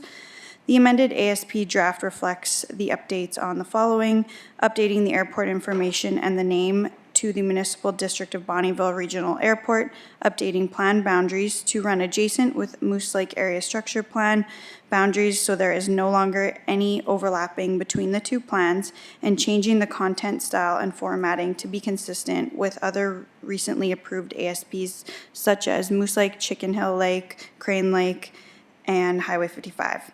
First reading of the ASP for bylaw number 1897 was approved by council on May 13th, 2025. A public hearing was held on June 24th, 2025. Administration is recommending that bylaw number 1897, being a bylaw of the Municipal District of Bonnyville number 87, to adopt the Highway 28 and Highway 41 Area Structure Plan be given second reading, and subsequently that bylaw number 1897 be given third reading. Thank you. Looking for a second reading? Okay, Councillor Swaggart, thank you for making that motion, that bylaw number 1897 being a bylaw of the Municipal District of Bonnyville number 87 to adopt the Highway 28 and Highway 41 Area Structure Plan to be given second reading. Any discussion on this, gentlemen? Okay, I'm not seeing any. I'll call for the vote.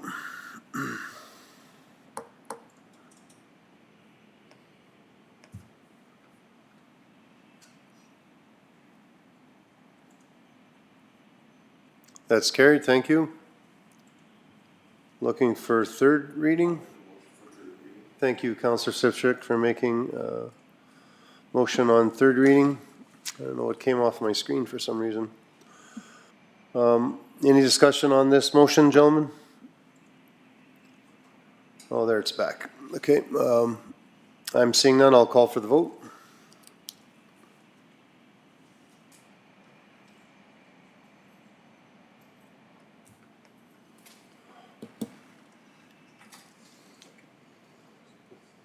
That's carried as well. Thank you. Thank you. 9.4.3. Good morning again. Morning. So the Alberta Development Officers Association has requested that the MD of Bonnyville proclaim September 23rd to 26th of 2025 as Alberta Development Officers Week. A development officer is a municipal planning and development specialist who has expertise in legislation, policy, bylaw, and technical requirements related to community development. They enforce and administer land use regulations and policies and support sound planning practices. This proclamation recognizes and celebrates the essential role development officers play in municipal planning and public service. So our recommendation is that Council approves the proclamation of September 23rd to 26th as Development Officers Week in the MD of Bonnyville. Thank you. Looking for a motion, gentlemen? Thank you, Councillor Sipchik, for making this motion that Council approves proclamation of September 23rd to 26th, 2025 as Alberta Development Officers Week in the Municipal District of Bonnyville. Any discussion, gentlemen? I'm not seeing any. I'll call for the vote.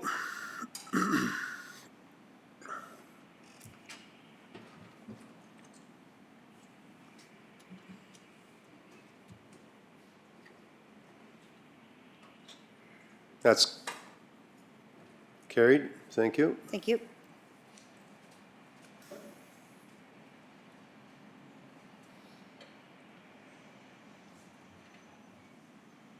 I usually read these, right?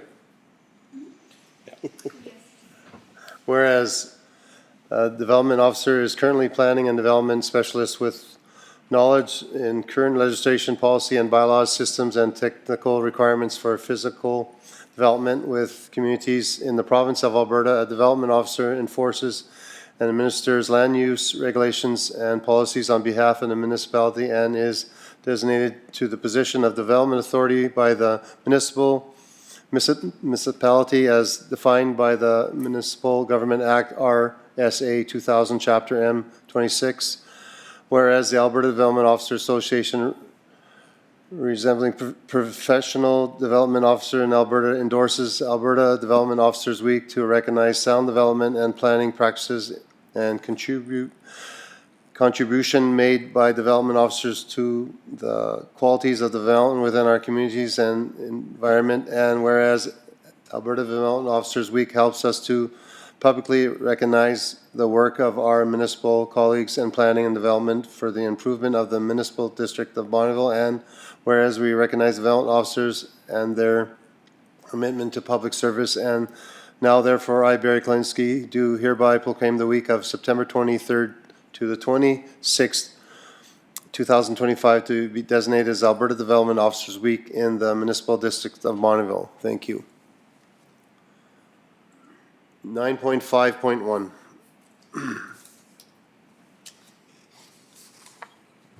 Good morning, Council. Morning. I have bylaw number 1901, which is an amending boards and committees bylaw.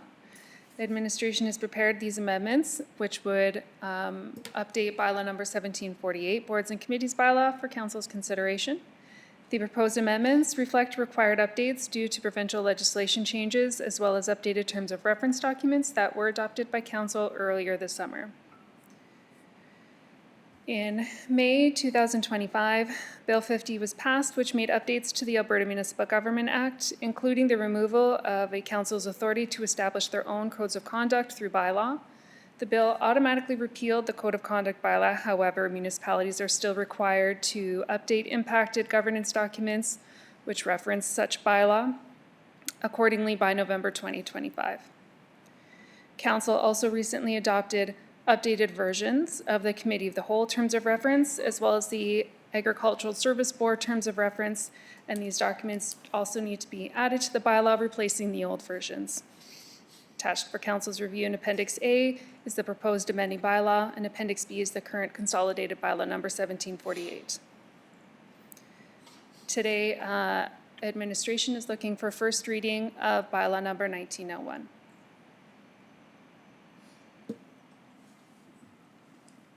Thank you, Councillor Crick, for making a motion that bylaw 1901, being a bylaw of the Municipal District of Bonneville, number 87, to amend bylaw number 1748, boards and committee bylaws, be given first reading. Any discussion on this motion, gentlemen? Okay, I'm seeing none. I'll call for the vote.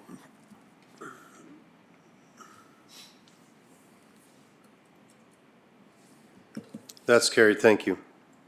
On to 9.5.2. So next I have bylaw number 1902, which is an amending procedural bylaw. So again, due to the recent legislative changes in the province, we are bringing forward amendments to our procedural bylaw, again, to remove any reference to the Council Code of Conduct.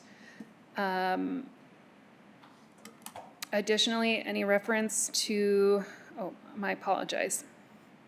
So the updates reflected in the document include the whereas preamble at the beginning, section 7, subsection 7.6C, section 12 is deleted, and section 16 is further amended as well. Today we are also just looking for first reading of amending bylaw number 1902. Okay, thank you. Yes, Deputy Reeves Carson. I'll make the motion. Okay, thank you for making that motion. That bylaw number 1902 being a bylaw of the Municipal District of Bonneville, number 87, to amend bylaw number 1892, procedural bylaw, be given first reading. Sorry. Any discussion, gentlemen? I'm seeing none. I'll call for the vote.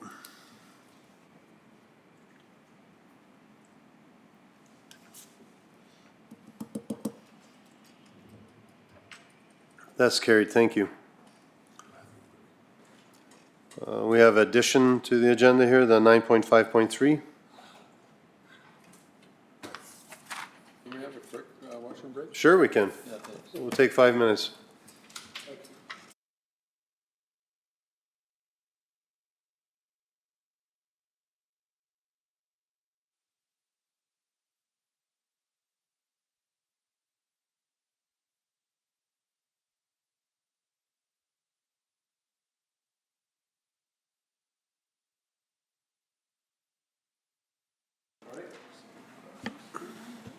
Yeah, it's a bit of a touchy subject, but I've got grandkids in the system and in the school system. And, you know, they're busing and, or having to take busing. It's been free for, I don't know how long, forever. I can't remember when they charged, but now, so Northern Lights apparently is having difficulty budgeting and they're having to charge for busing. And I'm just not sure what's going on. And I kind of think we'd like to have some more discussion about it and maybe get our MLA involved and have, you know, get a joint letter to Minister of Education. And, you know, it's not just the busing. It's been, I've had lots of comments from people that are upset because they got 3 or 4 buses going past their homes, you know, and they're saying there's 3 or 4 kids on these buses. And you know, just, I think somebody should do something. The minister, probably it's time for him to kind of look at the system here and say, we got a Catholic and a public system and we got a French system and whatever else we've got. They can work together. So I'm just hoping that council kind of is somewhat interested in trying to get something done, and maybe we talk to our MLA first and then write a letter to the minister and have him kind of do some type of checking into what they can do to help reduce some of these fees. Okay, thank you. Scott's in later on today. So, okay, I'll have Councillor Slipchik, then Councillor Fadeev. Okay, you guys can lay back. I got a few things to say. Okay, so with this busing charges for rural students, rural residents, it's they say it's all contributed to contractor busing, like the high expenses, which there is. Well, of course you're going to have high expense if you got half a load of students running on these buses. We do as a council the best for our community. These school boards have to step up and do what's best for community. We want to promote rural living. Well, you're not going to promote rural living for young families. They have it hard as it is already. It's hard. It seems like they just keep throwing stuff at them to pay for busing services for these students. I can't see why these school boards can't get together, come up where we have school days the same, and promote our rural living and stuff. This isn't going to promote it in any way, this rural living. And I want to see us take action and talk to our MLA Scott's here, but also write a letter to Ministry of Education and get them to step in. And I was wondering, I don't know if some residents have mentioned that, like I have no idea about it, but is there a law that they have to provide busing for rural residents? I thought there was a law years ago, and that's why. Like, is there still a law in place for that? Like, I'd like administration to look into that. Right, thank you. Councillor Fadeev? Yeah, I don't even think it's a rural thing. It's a subdivision thing. I mean, it's, if you're in that Northern Lights School Division, if you're in town or rural, it doesn't matter. They're gonna charge you, I think it's a maximum of $420 per house. So if you have 3 or 4 kids, it's max $420. I mean, are we going to see an exodus of people going to public school and all going to Catholic because there's no charge for there? So yeah, same thing with, I have a little subdivision that goes, have 3 buses that come through. You have Catholic, you have Northern Lights, and you have Francophone. So yeah, it's pretty sad to see, you know, only a couple of heads in each one of them. And I really encourage people to call up their trustees, because those are the guys making those decisions to have those increases. Simple. Go ahead, Councillor Slipchik. But it's not just the busing charges. Also, they've made a lot of cutbacks in counselors, school teachers in these schools and everything. And it's got to stop already. It's ridiculous. We're supposed to. The youth are our future. We should be promoting them and make sure they got all the powers that can to help teach them, prepare them for the future. Any other comments? Yeah, it's just, yeah, go ahead. Yeah, it's sad to see it, and it's unfortunate, but I'm not hearing those complaints with the Catholic system. So something's being, you know, I hate to say mismanaged, but I think something's being mismanaged somewhere. So, but you're absolutely right. You're gonna see a big mass exodus of people from the public system to the Catholic because they don't have busing fees and they're not, you know, they're just not in dire straits that Northern Lights is, and I just don't have any idea why. All right, we're taking this as information. We can talk to, Scott Siri is going to be here in a half an hour or so, or an hour. So thank you for that. We're going to move on now to correspondence and information. Good morning, Council and Reeve. Administration would like to bring to your attention item number 10, correspondence and information. We have 18 items. I'd like to bring 3 to your attention. 10.3, an email from Alberta Crops team, a thank you. 10.4, another email from the District Chamber of Commerce from Bonneville, a thank you. And item number 18, July 2025 concerns list.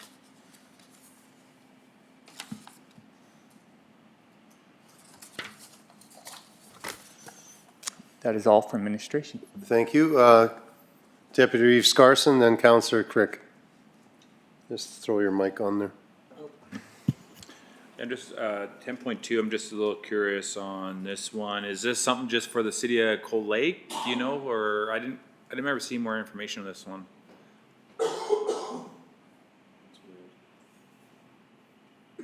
Ben, do you still sit on the chamber there, or?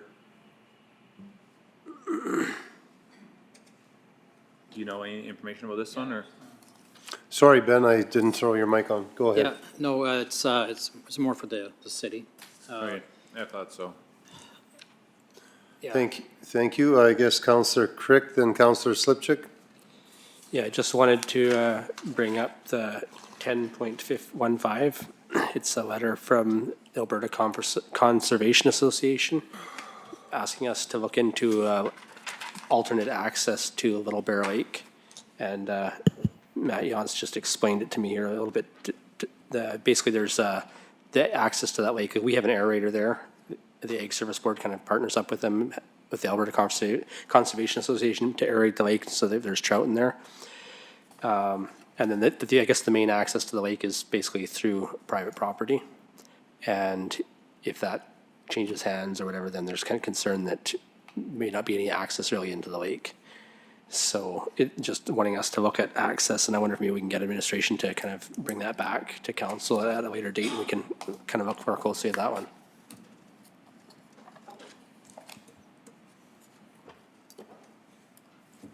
Councillor Fadеев. Oh, just 1 second. Councillor Fadеев. Yeah, I think that gentleman came through here when that all was happening, when the aeration was through, and he was totally fine with the access points. You're just talking about if there's a change of ownership.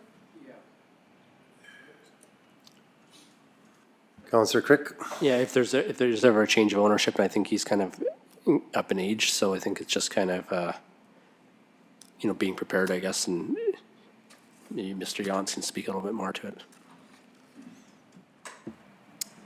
Through the Reeve and through Councillor Fadеев. Yeah, just a little bit of history on this. So the MDA Bonneville is with the ACA. We have a MOU understanding with the aeration project. The concern that the ACA has, the gentleman that does allow people access to Little Bear Lake to drive on through his property, he's getting up there in age, and they're worried that in the future, that with change of ownership, that it could possibly limit driving access onto the lake. So that's where they wrote the letter to the MD asking for a possibility, looking at other accesses to the lake for driving on to. Understanding that if they were to change where those pumps are, because they do have a power point right to the lake, they would have to bring in power, and they understand that would be under their cost, but they were just kind of asking if we could look into the future and see if there's other accesses. I believe council has looked at that previously. Yeah. But it's been years, so. It's been a long time. Yeah, That's it's years. been a long time. We're talking out of the north there. It was kind of a Correct. muskegee kind of area. Correct. So, anyway, that was kind of the ask. They're not asking for it to be done right away, but into the future. It's out there. Okay.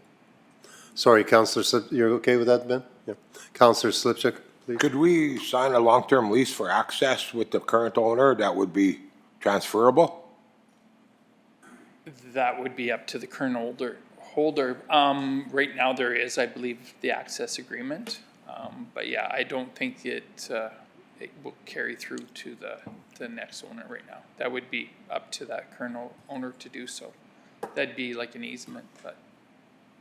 Okay. Counselor Crick, go ahead. Yeah, but we should be able to get some kind of easement, like, you know, all the oil leases on everyone's quarter section. You sell a quarter, it signs over and goes with the new owner all the time, right? That could happen.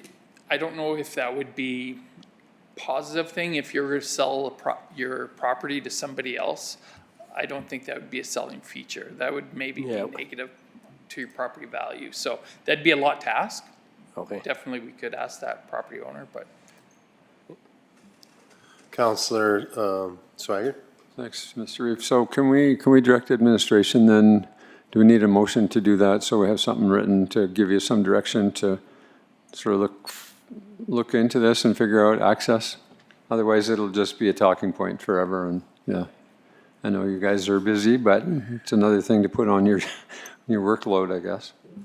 So do you need a motion then, Mr. CAO? Yeah. So I'll make a motion to have administration look into the access point for Little Bear Lake. And I guess come up with an alternate. Had a motion? Yeah, thanks. Okay. We'll wait for that to come up. Or something like that. Make it sound nice. Make it sound like he said it. Yeah. Use Chat GTP or whatever, GPT or something. Use AI. It's funny you said that because we used AI last night for a C2 meeting. Oh, yeah. It was pretty amazing. Yeah. We use it for coming up with our minutes. So you just record the minutes and then it just puts it all together into it. It made up the minutes of the meeting. It was done in minutes.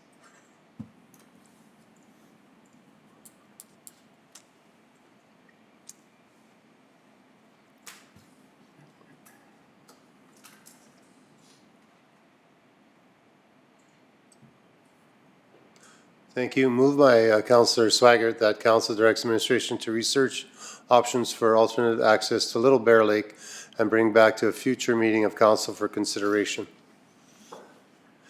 Thank you for that. I'm just wondering if there's any discussion on this motion. All right, I'll call for the vote.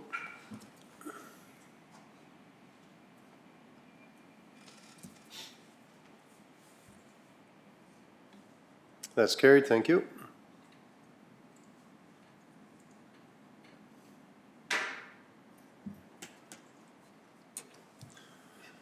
I guess we have 10.1 that's a proclamation for alcohol spectrum disorder. I guess I could do that right now. Okay, Fetal Alcohol Spectrum Disorder Awareness Month and International FASD Day, September 2025, whereas fetal alcohol syndrome disorder, FASD, is a diagnosed term that describes the range of effects that occur in individuals who are prenatally exposed to alcohol, and whereas children and adults with AFSD in Canada and around the world experience lifelong physical, mental, and behavior difficulties as well as learning disabilities, and whereas caregivers, families, professionals, and individuals living with AFSD, as well as others around the world, will observe International AFSD Awareness Month in September and Day on September 9th, 2025, with a minute the reflection at 9:09 a.m. Therefore, I, Barry Klinsky, Reeve of the MDF Municipal District of Bonneville, do hereby proclaim September 9th, 2025 to be Fetal Alcohol Spectrum Disorder Awareness Day, and September 2025 to be Fetal Alcohol Spectrum Disorder Awareness Month in the Municipal District of Bonneville. I encourage everyone to act with compassion and understanding towards individuals who have experienced prenatal alcohol exposure and take both personal and professional responsibility to become better informed about AFSD and prevention strategies. Thank you. Just a comment on that. A comment on that. When I was sat on council, we had our Reeve Rondo had 2 children that he took on. That was his grandkids, and he raised them amazingly. And they both had AFSD, and have to give him kudos to him and his wife to raise these kids, and they did an awesome job.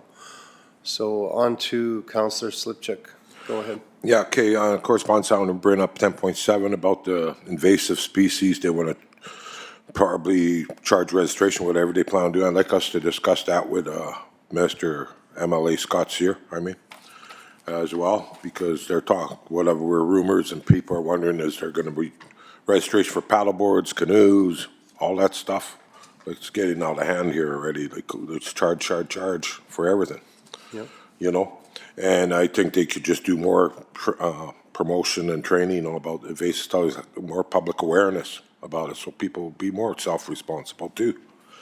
And another thing I'd like to point out is, before you cut me off, is there was incoming correspondence on Iron Horse Trail, about 22,070 per year grooming. Is there something we have to do that during this council meeting on that, or can we bring that in the future council meeting? That request. We can bring it to a future council meeting. Okay, let's bring the next council meeting on that request for 2,070 maintenance of grooming on Iron Horse Trail from the MD. Thank you. Thank you. Councillor Crick. Yeah, just on the watercraft one that Councillor Sipchik was talking about there, I had a bunch of people have concerns on that too, that they're worried about having to, register paddle boards, canoes, and pay for a permit and this kind of stuff. And apparently the survey asked, how would you like to pay for this permit? And not even asking if you think we should have a permit or not. We all know the invasive species are bad, but it's the way they're going about it, I think, is totally wrong. And it looks like the way they're going about it right now is people would have to register paddleboards, canoes, kayaks, all that stuff, but Indigenous people wouldn't have to register anything. So it doesn't make any sense that because of the color of your skin that it's not going to transfer aquatic invasive species. If we need to do something, then we all need to do it together, or it's all or nothing, basically. Thank you. Councillor Fadave. Yeah, the invasive species is seriously destructive. I mean, if we don't deal with it, it's just going to get silly. They've seen stuff as close as Meadow Lake, so it's coming across this way from down east.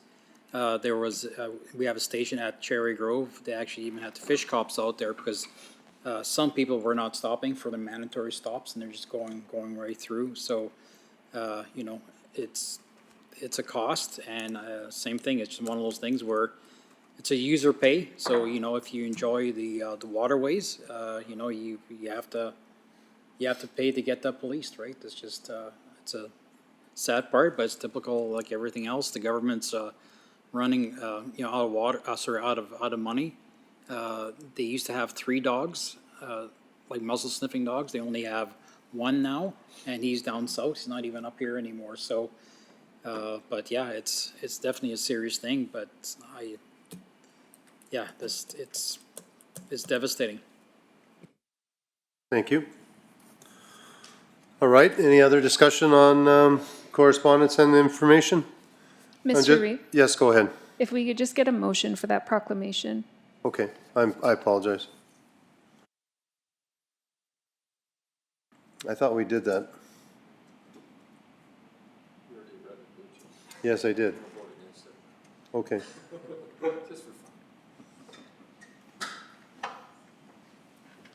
Who would like to make that motion?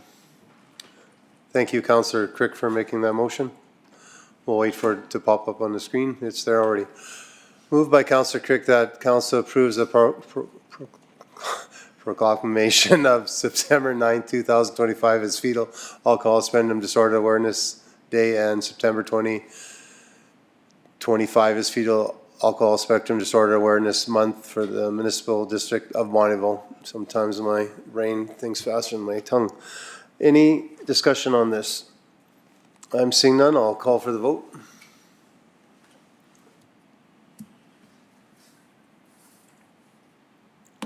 Okay, carried, thank you. I'm just looking for a motion for correspondence and information.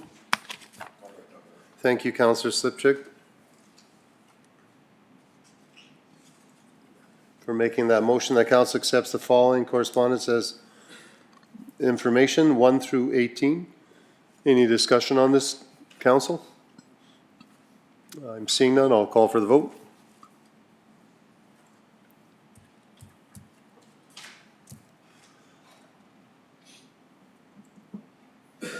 That's carried.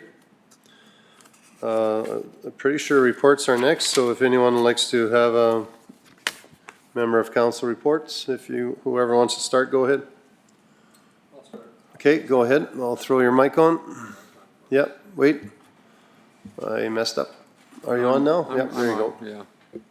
Interesting, we were talking about AI, and then, you know, Admin may be interested in that one. So we had a C2 meeting last night, and we actually used AI. So we recorded the meeting, and then within 5 minutes after the meeting, we had a fantastic, you know, the minutes of the meeting were all done and, you know, printed. So it was neat to try it, and we're going to probably make a motion at our next C2 meeting to kind of allow that at our meetings, because it just saved a ton of time, and our general manager was quite impressed because he was doing the minutes himself and taking notes and stuff, but this just was just so much quicker and cleaner, and everything was detailed because it was recorded. So anyway, last night C2 meeting, one of the discussion items was the agreement between the town and the MD, and I know our CAO and town's CAO have been looking into it, but we would like to finalize it kind of before October. And so it'd be nice if we could get that. I think this council, we've had some discussion about that agreement, and I don't know, I kind of said last night, well, we may need another meeting or two at our councils, but I'd like to finalize that as soon as we can. And one of the other things we did talk about last night is capital budget and operational budget. And so capital budget, our manager is asking for $1,030,000.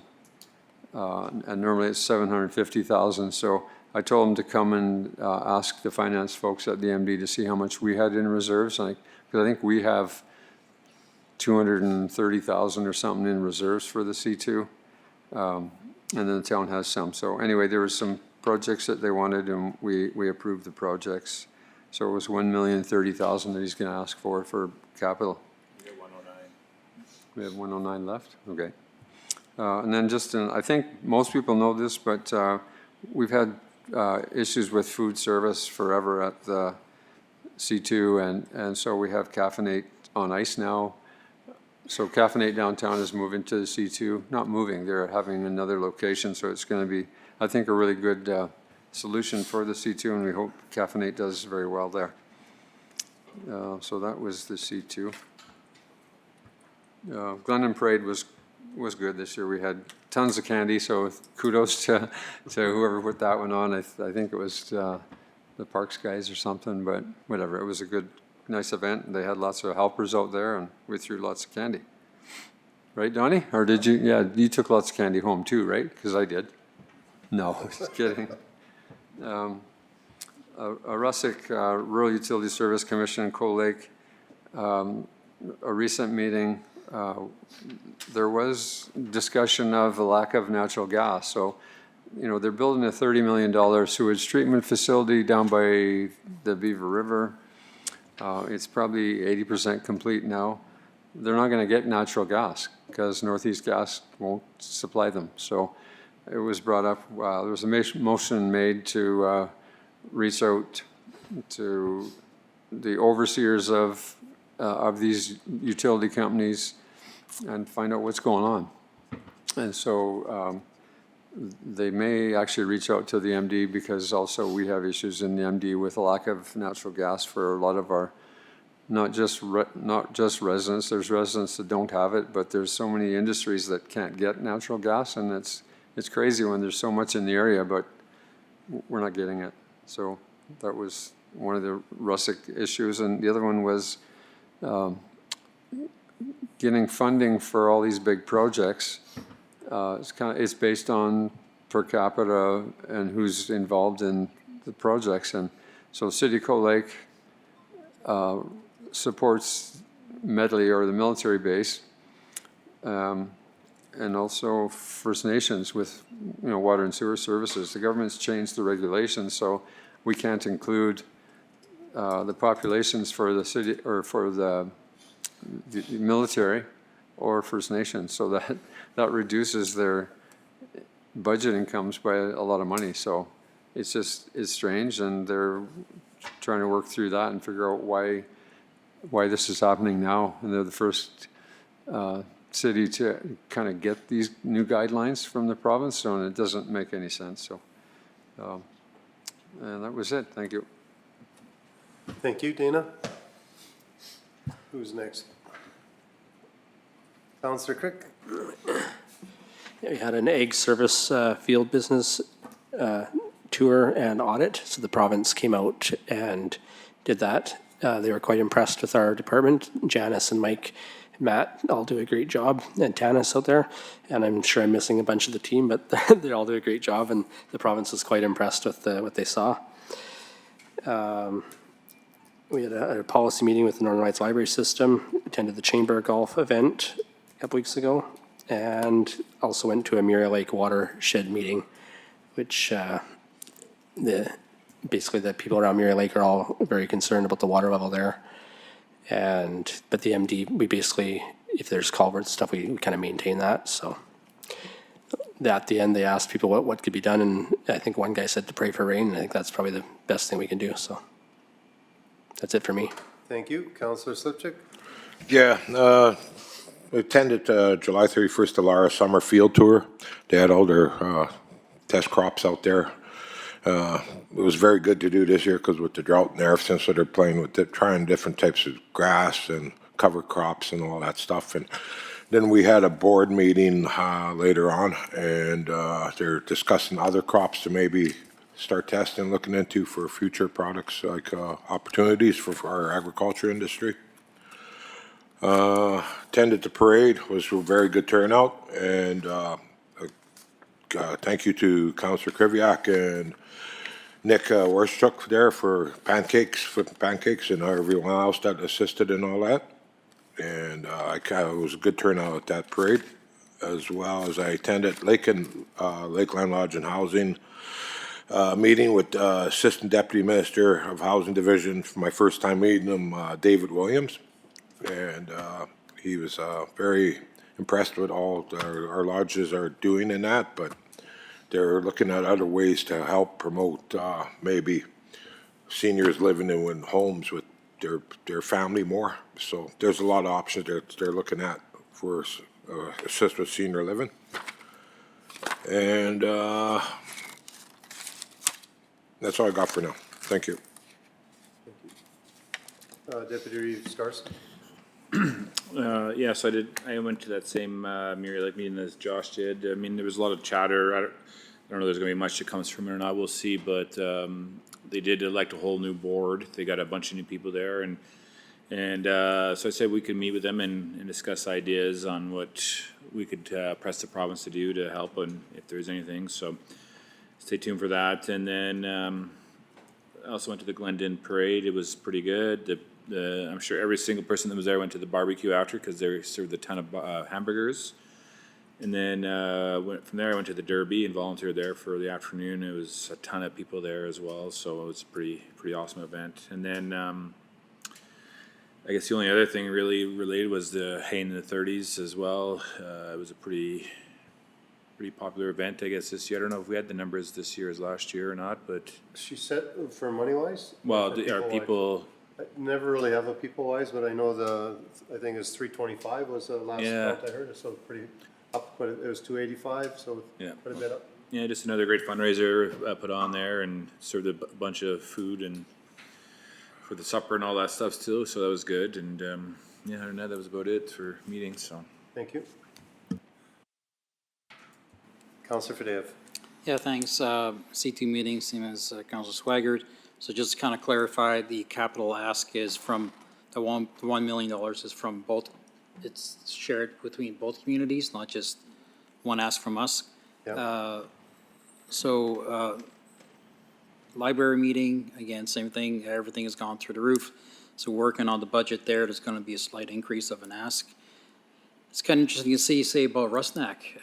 So it's, Russac, the regional board, because the main line is only not even a quarter mile away. So the main gas trunk line that feeds, goes all the way down that, I think, Northeast Gas tied into, but their main line is like not even a quarter mile away. So why they couldn't get that in there is beyond me. So, definitely a challenge, so difficult, but, yeah, that's about it, so thank you.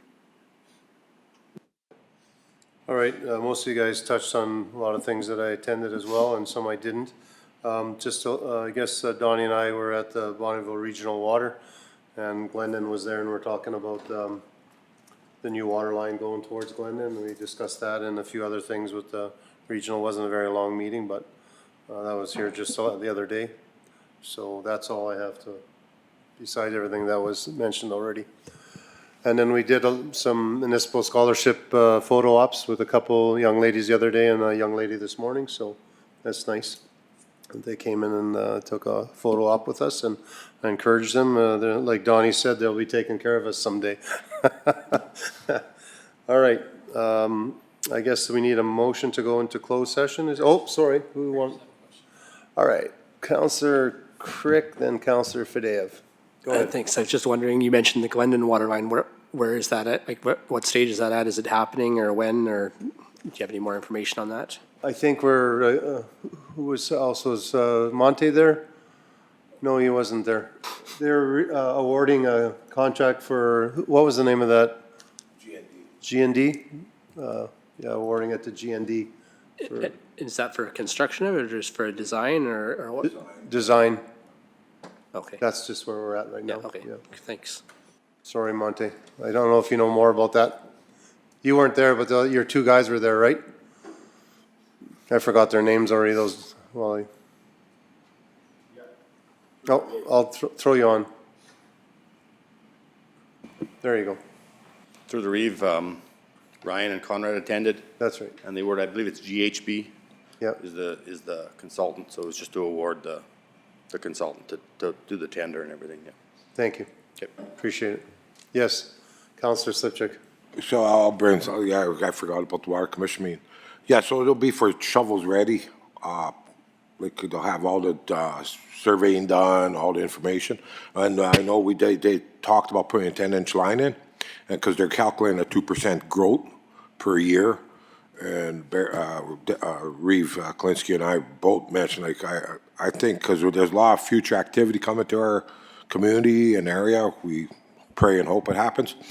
But I believe that we brought concern about that water line, that they'll end up going too small, because that happens a lot of these projects. They end up going too small, and then a few years later, you're better off to do right off the start. And so got to use have the public input in that too. That's correct. Thank you for bringing that up. Who are we at now? Councillor Fadeev? Yeah, so in regards to the study, are we talking just Glendon, or are we including the MD in that conversation? No, the MD is included a bit, yeah. Okay. Because if there's going to be some time, that's why Donnie and I brought up the tying into this thing, if we have to tie it in. From the airport, I mean, instead of going No, across it's not that far away, right? Oh, no, so the plans are 660? Yep, down the trail. Yeah, because I was talking to a couple of clients in Glendon. They're like, yeah, we're going to get water. I'm like, hold on, you're not getting water yet. Yeah. Just a study. So yeah, just. No, it's looking very positive though. So is the province gonna do extra road work in Glendon? Because I mean, are they gonna dig stuff up, or that's not part of the study? It's just going to Glendon and that's it. Getting it there. Yeah, Okay. I don't know none of that. I guess I could get a hold of Mr. Werstruck. No, I just wondering. Or So Mayor Werstruck and talk to him about that. Because it I doesn't- don't have that information right now. Doesn't though. sound easy or cheap. Nothing's ever, easy or cheap. Any other? All right, now I need a motion to go in camera, I think. Thank you, Councillor Fadeev. All those in favor? Carried.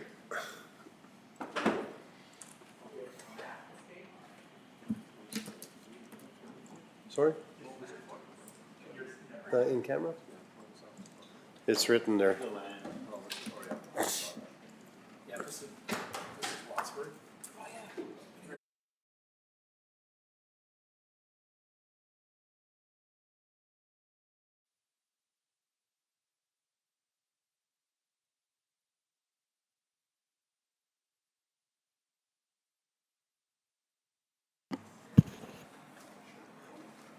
Counselor Crick?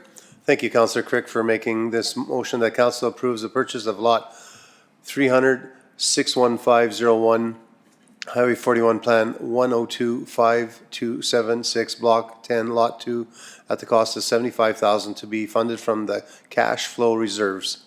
Any discussion on this motion, gentlemen?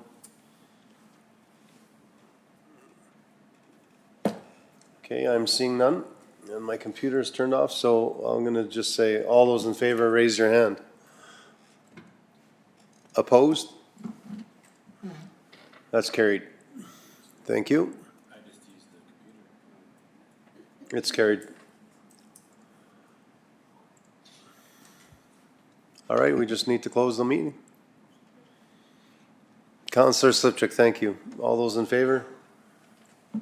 Carried. Again, thank you.